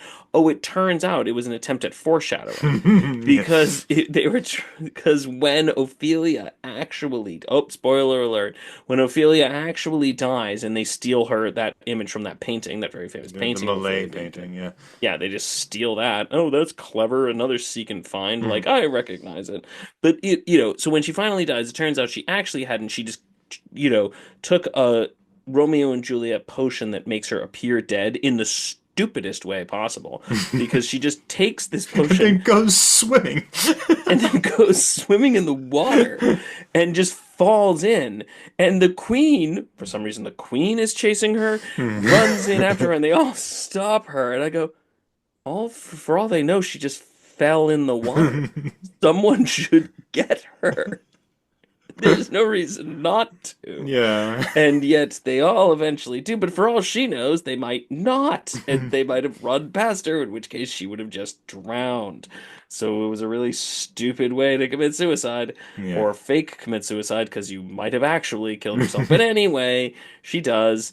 And so, where were we going with this? Horatio then digs her up Oh, so then later. Horatio, so she told Horatio during the, sort of adaptation of her Rosemary is for Remembrance speech that she went to Horatio and said, dig up my body, even though Mythbusters proved if you actually buried the body, they'd die anyway, they'd suffocate. They wouldn't have enough air. But anyway, so regardless, forget that. He digs up her body. Apparently that night, they bury the body that night, I guess. And then she has to go save Hamlet from Rosencrantz and Guildenstern. Um, but it was just like, why? It was just there's just so much stuff, and so you just kind of miss it. But I went, oh, that was so sorry. That was why I go. That was why. Oh, that was why you kept talking about grave digging because you wanted to set up this scene. You did not need to mention it 12 times, one or two, but it was like we got to make sure the audience knows that this is coming. So they just kept talking about it, and it was because it has no respect for its audience. So in this movie, Gertrude has a sister that was also seduced by Claudius, who's a witch. And in the end, instead of Fortinbras breaking in and taking over, it's her? I could not. Oh, I didn't get that. I thought she was like liberty leading the people kind of thing. Oh, is that it? Is I she? thought they were trying to go. I thought they were trying to go with a liberty leading the Okay, people is kind she of thing. leading the people to conquer the I cat? thought that's what she was doing. Don't they mention Fortinbras though? He's Maybe, mentioned several times in it. I thought it was like maybe. I thought that was Fortinbras, and then Oh, I didn't get that. well, don't I they at one kind of. point in the woods and they're like, oh, that's Fortinbras. We have to go. That's his scouts. Yeah, We have to yeah, go yeah, yeah. back. Yeah, but that wasn't Fortinbras at the end. That was just Oh no, I think he's behind her. I think she's oh leading him in. oh okay. So she's leading. Okay, That's why I thought it was like her. I thought they were trying to do a liberty leading the people thing. Like she's leading them in. It still made no sense because I mean, this is the other thing I said is it was as if every scene was written by a different person who was not allowed to know what the previous person had written. They just knew the scene they needed to write because there's so many just like weird. Like at one point they have the queen Gertrude says to Ophelia, "I need you to go get my drugs from this witch in the woods. Do not look on her face." And she says, "Do not look on her face. You may not look on her face." And I thought, oh, okay, clearly there's going to be something going on here. And she goes to the wood, makes no mention of this fact that this thing was mentioned, told to her to not look at her face, and looks at her face. Just stares right at her. Not as if she even tries to hide it, she stares right at her. And then I went, oh, is the queen, because it's also played by Naomi Watts, I went, oh, is the queen also a witch who lives in the woods? Like, this is an unclear thing. I'm like, oh no, I guess it's supposed to be her twin sister. But I'm like, why mention this whole thing about do not look at her face when you're not going to make any further mention of it? Like it's just gone. And it happens over and over and over again. There's another one where, Claudius says like no one may leave the castle, like everyone has to stay in here. And then Ophelia tries to escape through like a sewer portcullis, and for some reason Claudius is there and like because he knows and then he threatens her and drags her off. And then in like the next scene Ophelia runs out and Claudius is like, follow her. And they all just literally follow her through the woods. And I went, that the castle was closed. Why is she allowed to just run through the woods? And the whole point, I think, is she's supposed to try to get to warn Hamlet about Rosencrantz and Guildenstern are going to kill him, but then she just fake commits suicide and wakes up, and then it turns out the boat had never left the harbor. Like, it was just all this stuff where I'm like, so then all of that made no sense. And It wasn't why she was allowed consequential. to leave, there was no consequences. Why was she allowed to leave the castle when it was supposedly closed? Why is the queen in the front of all of these people chasing her through the woods in a nightgown? Like, it was just like, this movie was made, like, no one seems to have known what anyone else was writing from scene to Yeah. scene. Yeah, I have nothing more to I have contribute. nothing but I it was. I I will say paper grading had to happen, and after the first 30 minutes, more paper grading than strict attention happened. I typically don't do that with I our paid really close movies. attention because it was just such a train I wreck. was I just was it was one of those things where I'm like I don't I don't need to put more on my No, plate with this movie. it But was a yeah, bad I it was a bad lazy movie with no respect for its yeah. audience. Yeah, and it has this kind of it has this means of creating female characters that typically is referred to as a strong female lead. And what that means is an instructive female lead. And this is this is a problem with a number of movies, but it's a person who is what they call a Betty Sue or a Mary Sue who just can't. Mary, yeah, Mary yeah, Sue, I think is the term. Yeah.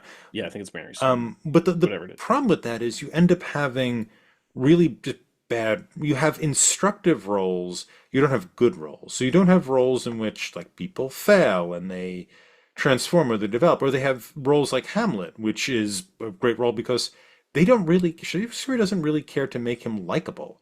He's just charismatic, but I'm not going to do all this work to show he's a morally better person than everyone else. I don't care about that. I'm trying to build something here.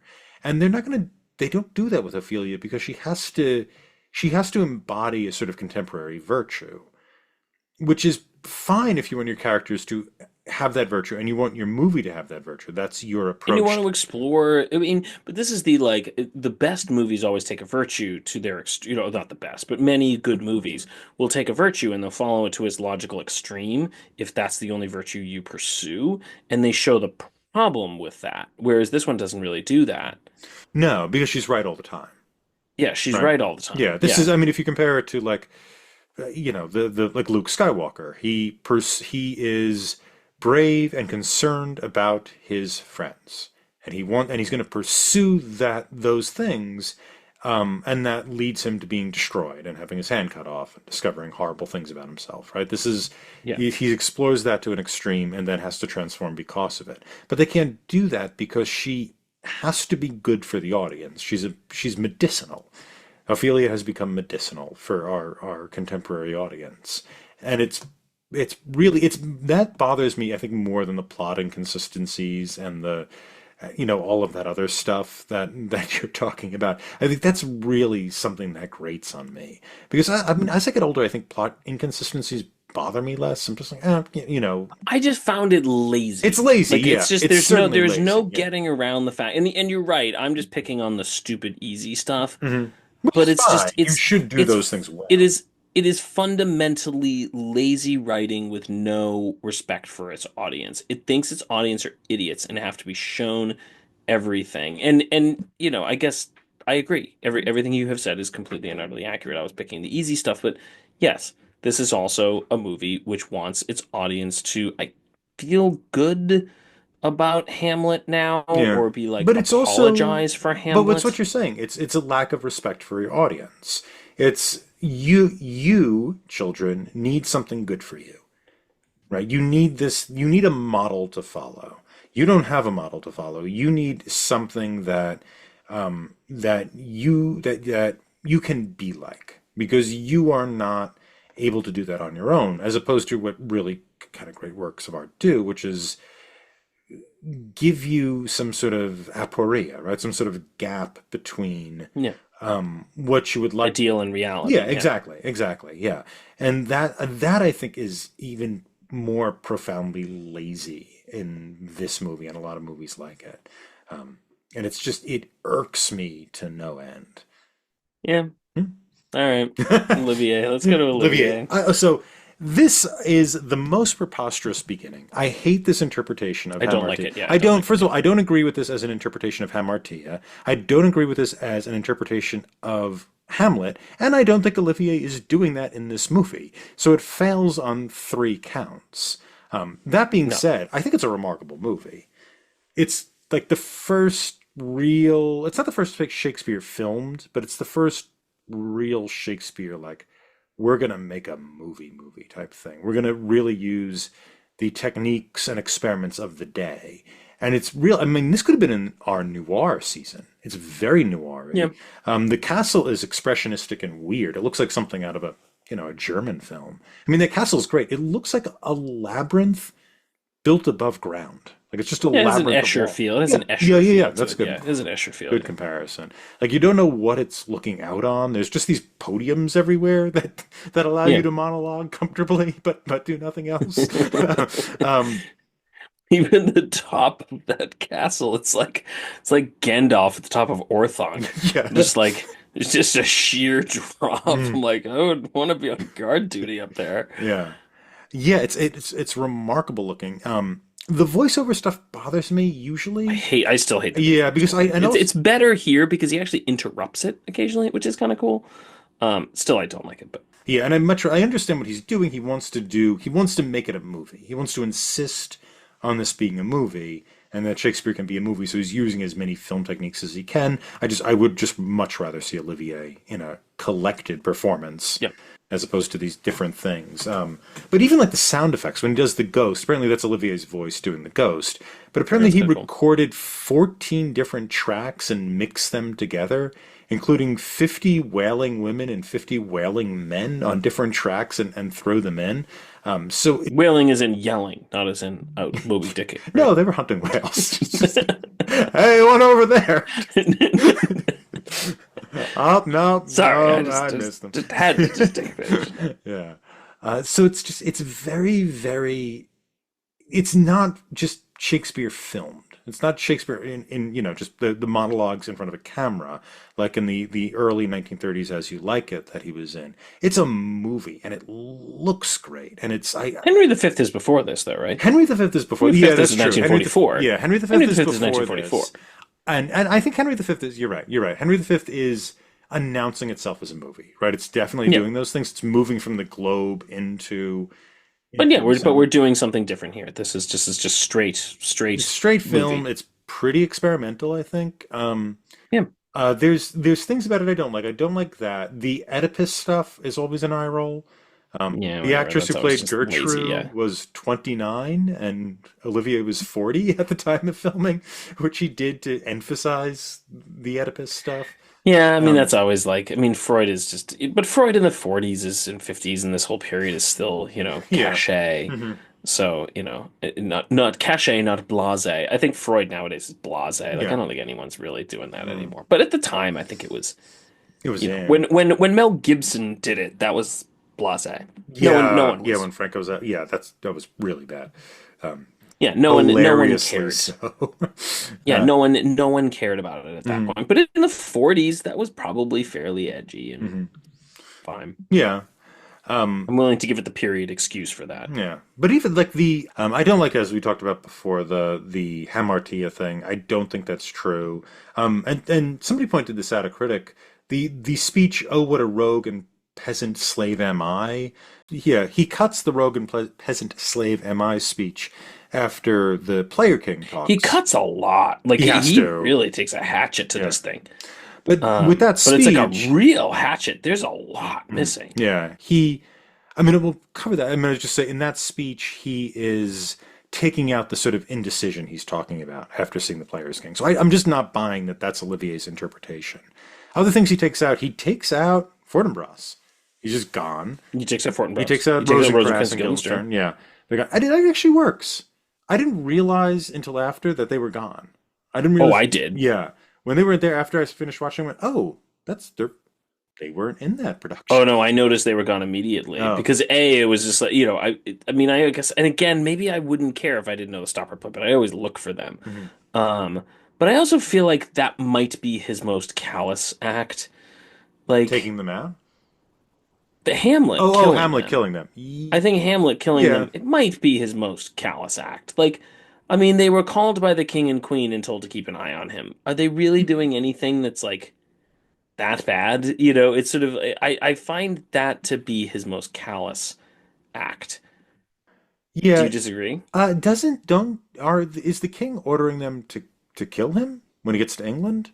I don't think, no, he's not ordering them. He leaves a They're note that yeah, that they're they're supposed to, carrying to but whomever they is don't know taking in that. Hamlet.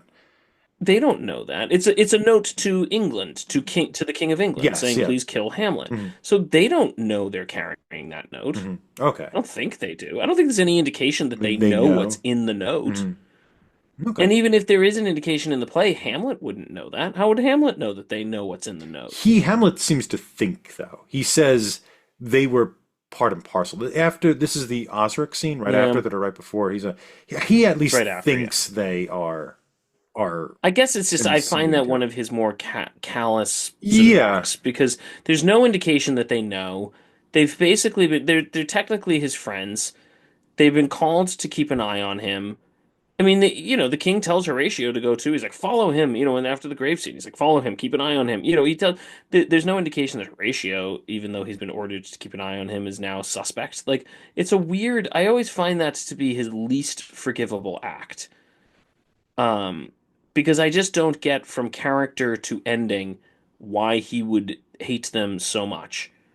Like I get it. They're in the pay of the king for all intents and purposes, and he shouldn't trust them because they probably will take whatever he says, but that doesn't I don't know, it just doesn't feel like it gives him rights to murder justification. them. Oh no, I To think the very consciously and like go out of his way to like rewrite the text of it to have them killed. killed. Yeah.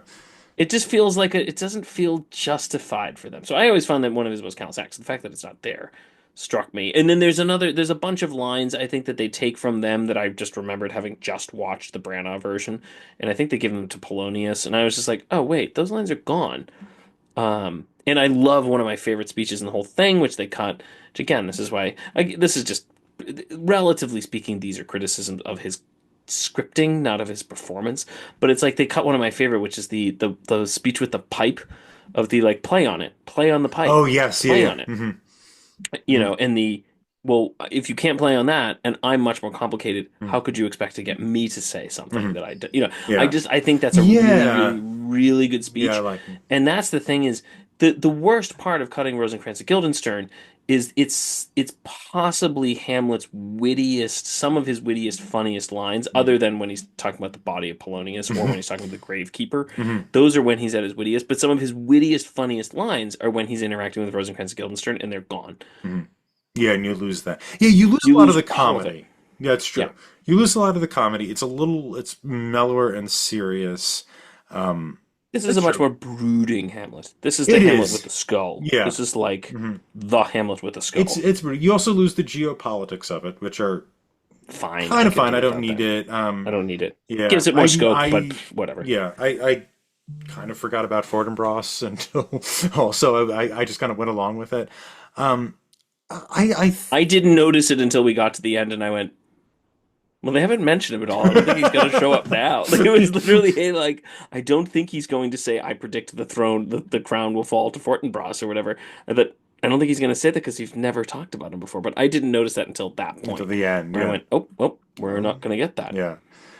I'd still say I think I really liked how it was filmed. I liked the experiments he was doing, and I liked his performance. It's incredibly like insular, but Yeah. incredibly anxious.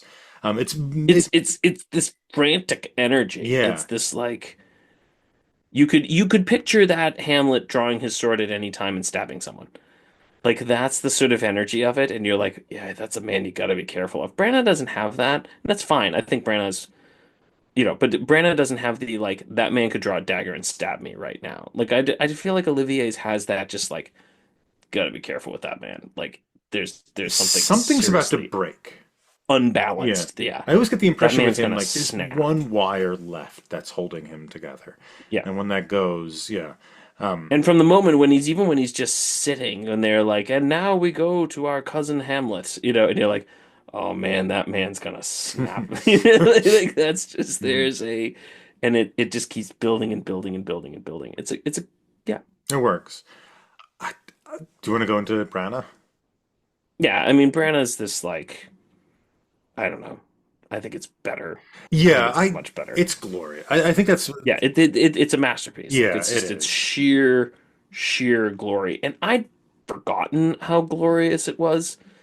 Um until I watched it again. I remember I still remember vividly the last time I watched it. I'm old and lame. I was doing a puzzle.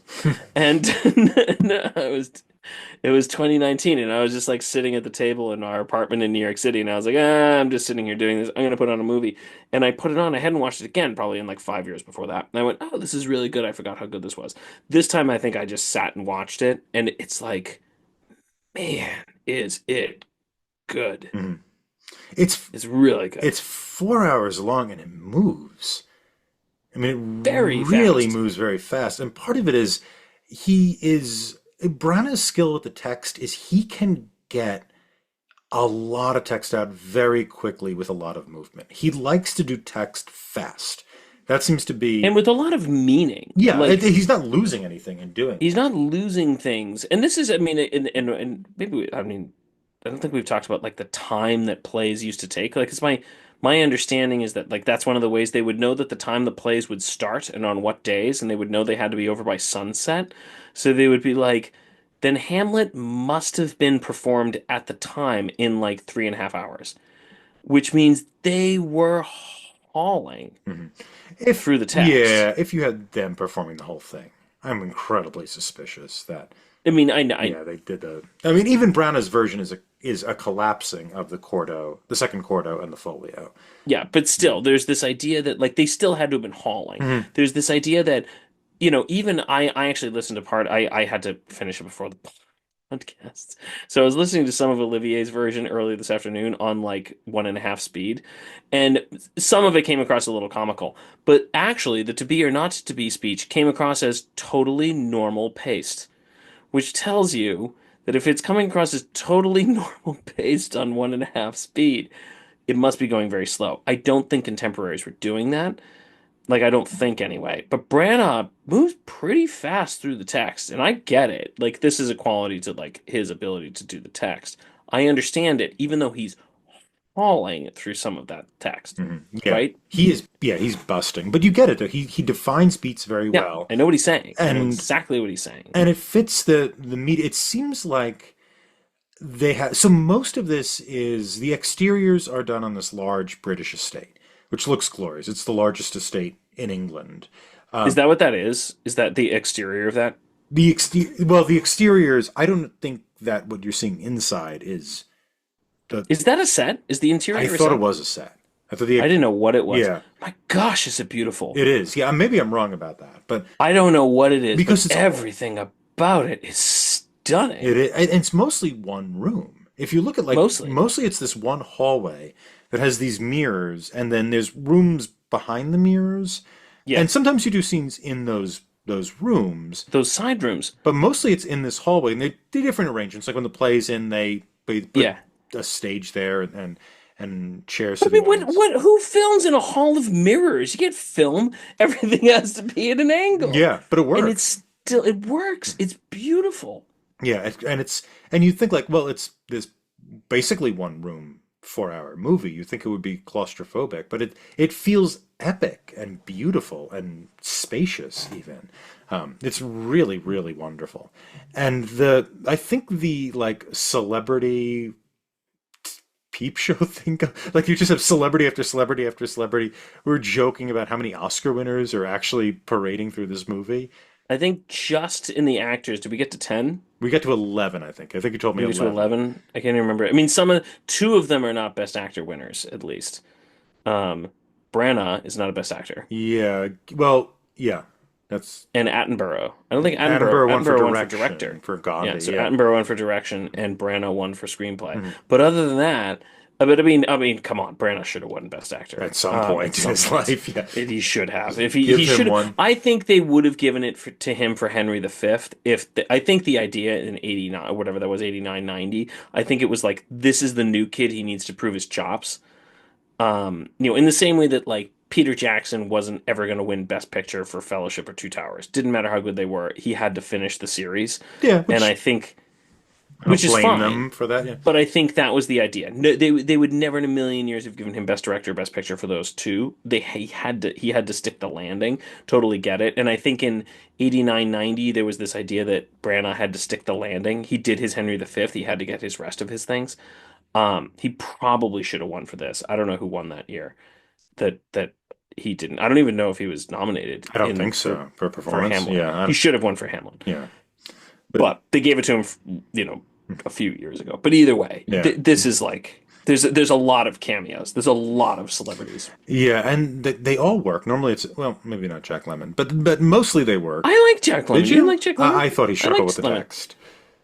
He's not I in it thought he very was much. fine. I mean, he struggles a little bit. I thought Robin Williams was more distracting. Yeah, I think he's yeah. The best celebrity cameo was Billy Crystal. Billy Crystal. Billy Billy Crystal's Crystal is great. shockingly good. He's and everything is Really so good. clear. It's yeah, creative. Every beat is clear, Hmm. every note is clear, every joke is clear. Hmm. Like I laugh, I mean I laugh, like a lot of Shakespeare jokes, but Billy Crystal, it's like he's talking contemporary text. Hmm. Everything worked. Robin Williams didn't work.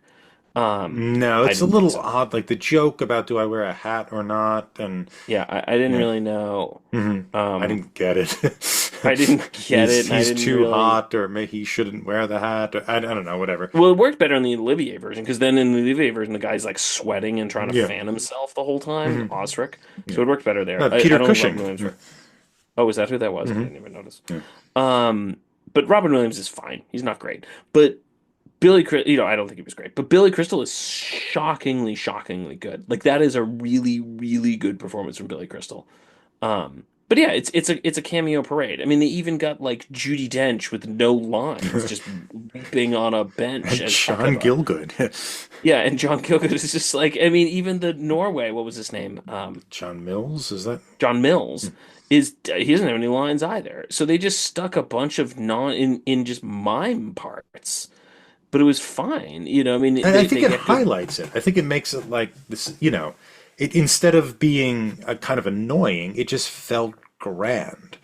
It felt like this is an important performance tradition, and we're all going to come together to highlight, this type of thing. Because you never see uncut Shakespeare, uncut No, Hamlet, especially not you never do. filmed. No, Yeah, I mean it's just considered death, and so and seeing it uncut is is wonderful, wildly different.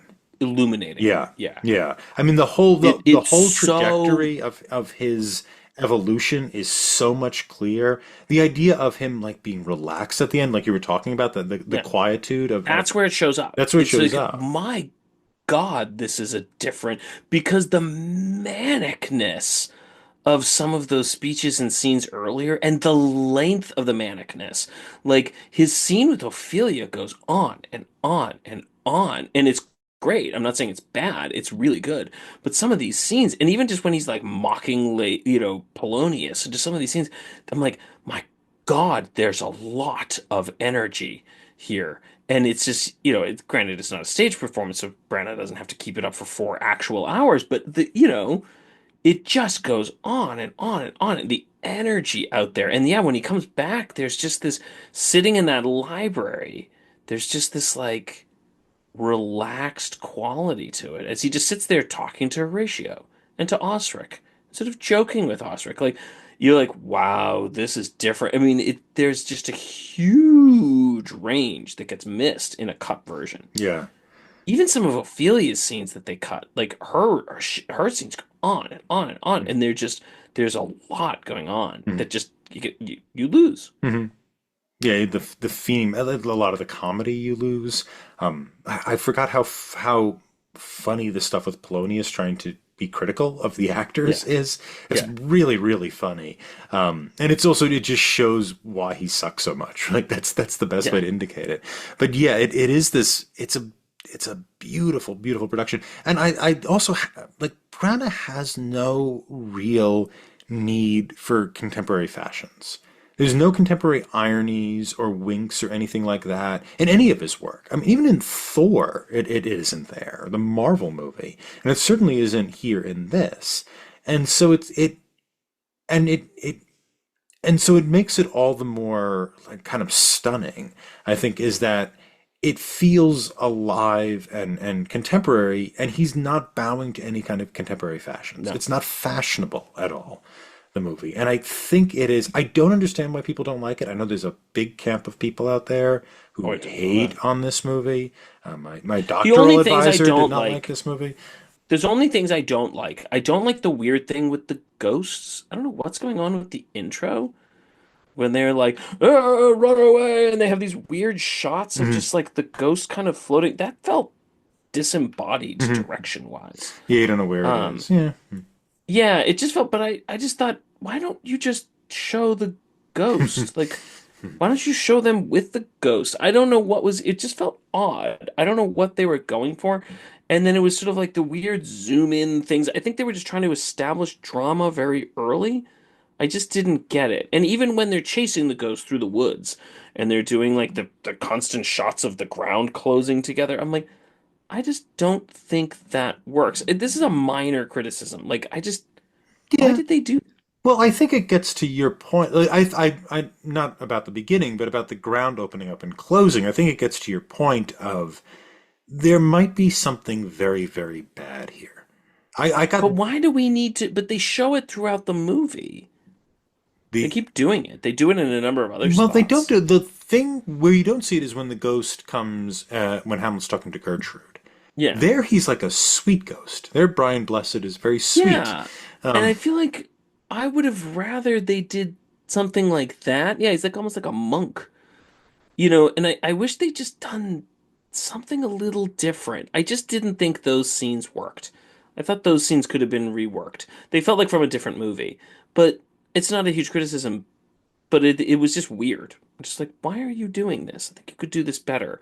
Um, but the rest of it is just like, I mean, there's like the green screen, the green screen with Hamlet sort of zooming out. Like, well, that's just technological. thoughts be bloody or nothing else. Yeah, and I'm like, okay, so he's becoming a soldier like the rest of the soldiers behind him on your very clear green screen with a couple of fake polyester rocks around it. Oh yeah, this just didn't age.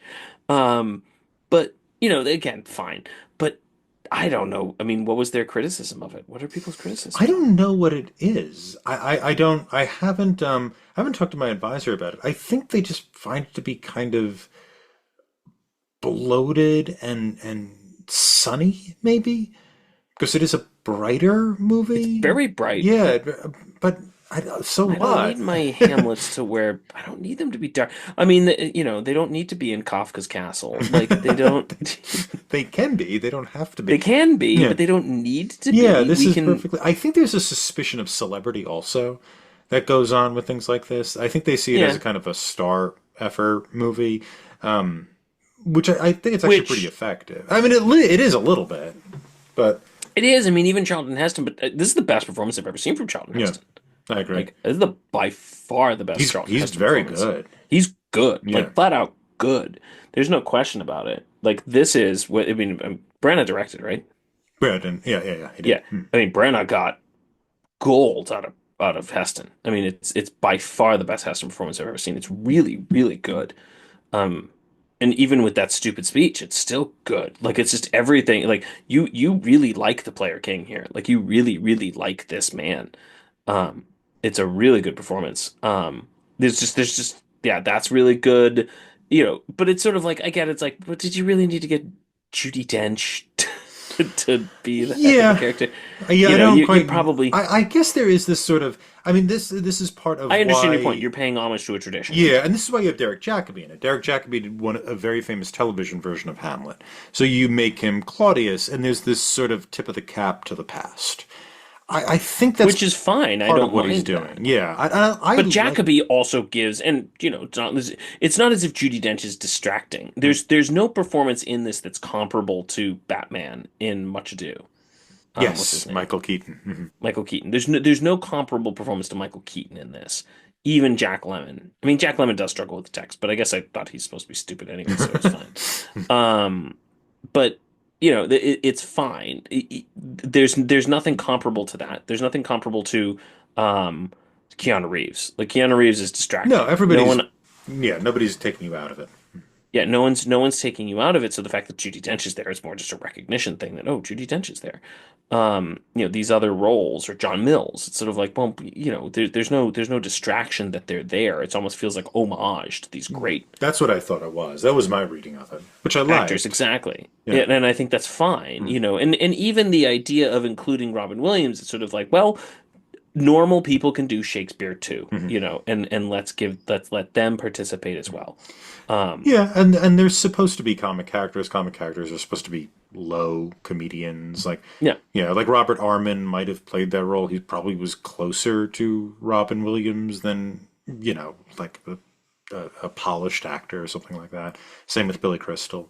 But it's shocking that Billy Crystal gives such a good performance. Mhm. Like it's shocking how good his performance is Mhm. in the whole thing, and how just sort of kind of poignant it is. It's just like Mhm. how well he sort of jives with him. I don't know what was going on there, but he's just better than anybody else. Yeah. Who's sort of those non-Shakespearean actors Yeah. who get stuck in those roles.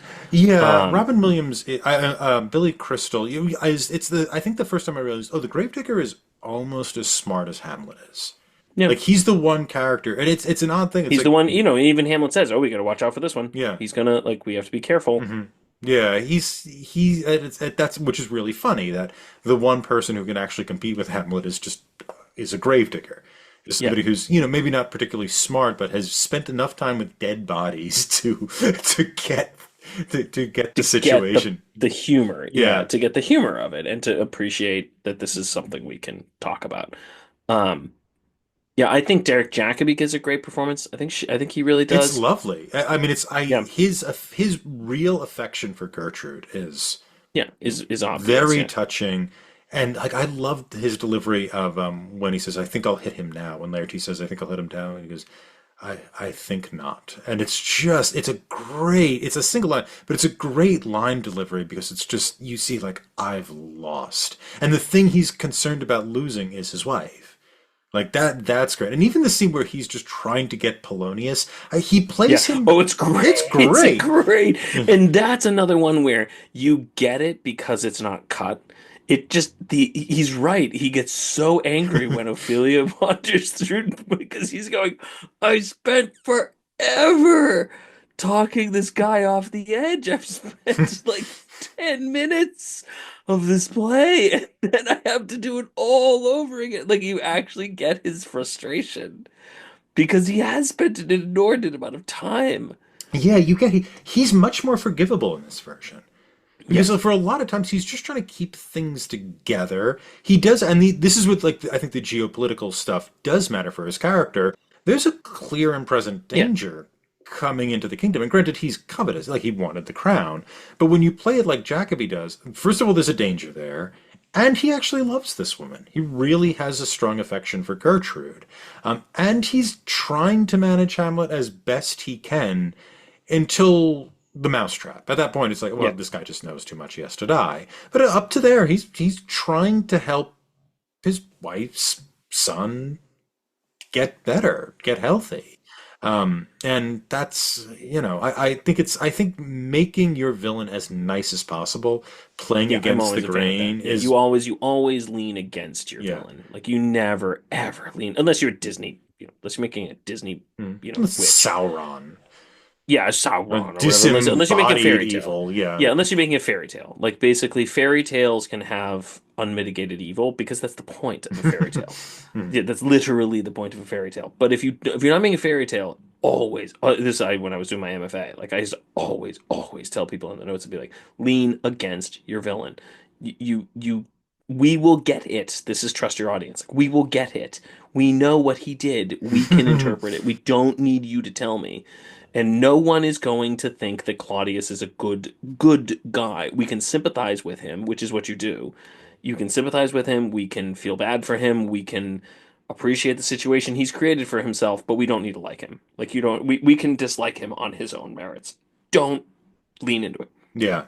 Yeah, it's a And Branagh doesn't. Branagh yeah, doesn't. it's a Jacoby low. is, despite his Guy Fieri hair, he's Yeah, his hair is a little bad.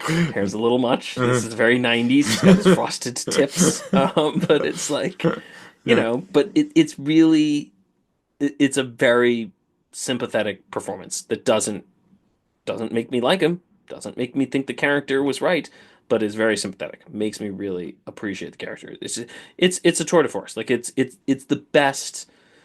It might. I think it is the best Shakespeare movie. It might not be my favorite, but it's still the best. yeah, I still think Henry V is my favorite. yeah. I think this is my favorite, just because I have such love for the play. I do. It's just so dang Yeah, long. that's true. Yeah, Like that's why I say it's the best. It just might not be my favorite because if I'm gonna pick a movie, it's probably not going to be Hamlet. Like yeah, it's too long. yeah. That's true. I think I'm not Much saying it's a problem. Ado It's is the the most best. joyous of the film Yeah, but I think versions. Henry V is my Is that favorite. balance there? Yeah, yeah. That's a good point. And Much Ado is close. I mean, but it's just, and this is, I'd forgotten how good this Hamlet was. Like, I'd just forgotten. It is really, really good. Yeah, it is. Yeah, it was I'd so much fun forgotten to how good it was. watch. But Yeah, and watching it uncut in 4 hours is a miracle, mhm. and you really get a lot more out of it than you would Yeah, otherwise. I think, and I think that's why so many, like, I know how this is something Harold Bloom used to say, was he's like, I would just rather read the play now. I don't want to see this anymore. I just rather read the play. And I always hated that because we come from a theater tradition where you Yeah, put things on. But I get what he's saying after seeing it uncut because, oh, there's a yeah, lot here that you lose when you have to cut it, and most people feel they have to cut it. Like that's what yeah, Olivier said. Like I just took a thwack to it. We just had to get lines out to make it possible to sell. And yeah, it, for Olivier it worked. It got Shakespeare famous on film. It won his movie an Oscar and all that stuff. Um, but I see the frustration when you have or know the play uncut, how much more it rewards. how much better it is. Yeah. Yeah. Except of course for Rosencrantz and Guildenstern are dead. I did. But The even that, I just get it more. I Yeah, mean, and I don't I don't know quite know what was what it's going on there. doing. Was that a joke?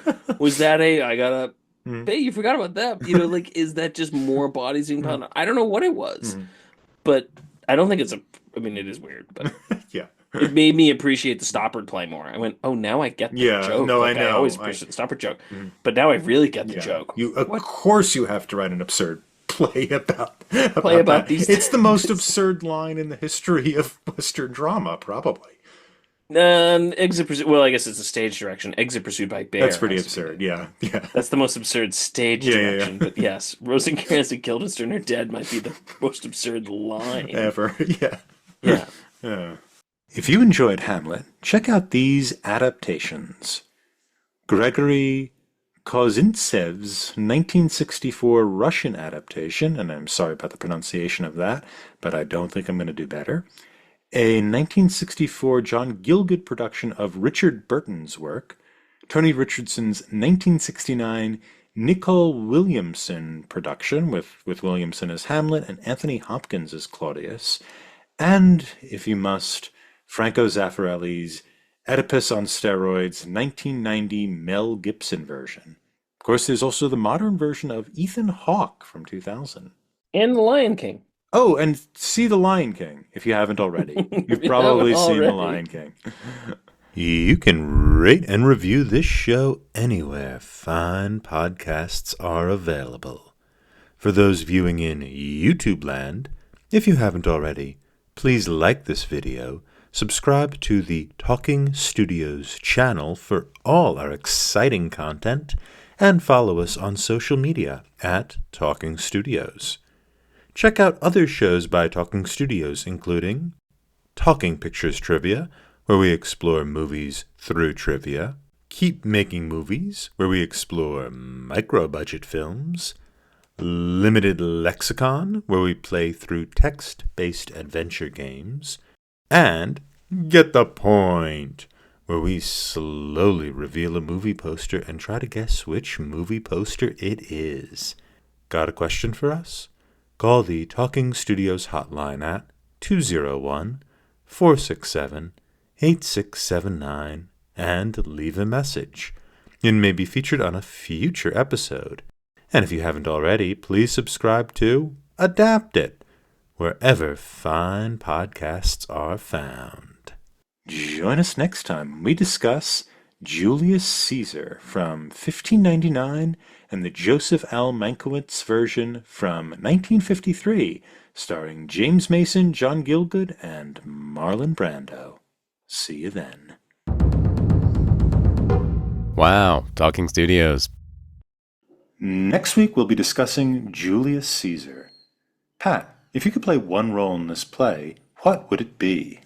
I mean, if I could pick my own role, I think Caesar would be fun. He's not like the most dynamic character, but I think I could do it. Like, I don't think I'd be a very good Brutus or a very good Mark Antony. So I think I could be a good Caesar. I think I'd probably actually get cast as like Cinna the poet or something. That's the one I wanted to do. Oh yeah, like, I love that scene. I mean, it is a great scene. That's what I mean. I would be like, "Here's your 5 lines. Go have fun." I'd be like, "Okay, yeah, I could do that." I love that scene. I'm so upset the movie cut it. Well, what is the scene? You can. Oh, if that's the what scene. you want to be cast as, you Yeah, want so to tell us Cinna what the Poet, scene I think is. that's 3-3, Act 3, Scene 3.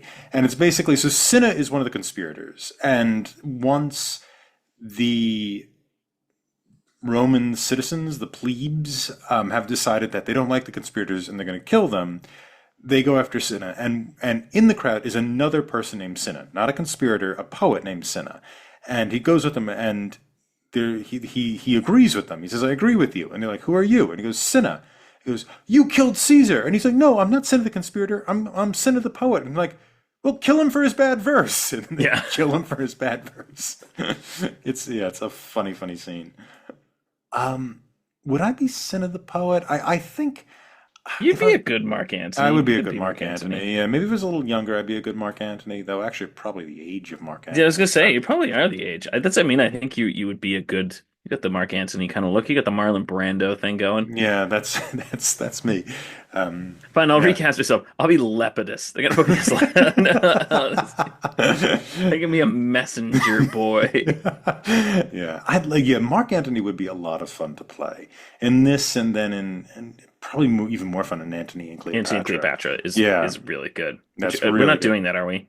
We are doing that with We are doing Antony and Cleopatra? the Charlton Heston one. Oh, nice. Oh, that's good. Then I won't have to. I was thinking we'd have to talk about it today. I couldn't remember if we were doing it. Oh, that's fun. Okay, Yeah. cool. Yep. So, I would love to do the Friends Roman countrymen scene. That works really well. It works really well in the movie. So. Yeah, so that is a fun scene. So that would probably be a good role for me. I don't think I would be a good Brutus or Cassius. Certainly not a good Brutus. I don't think that would be for me. Yeah.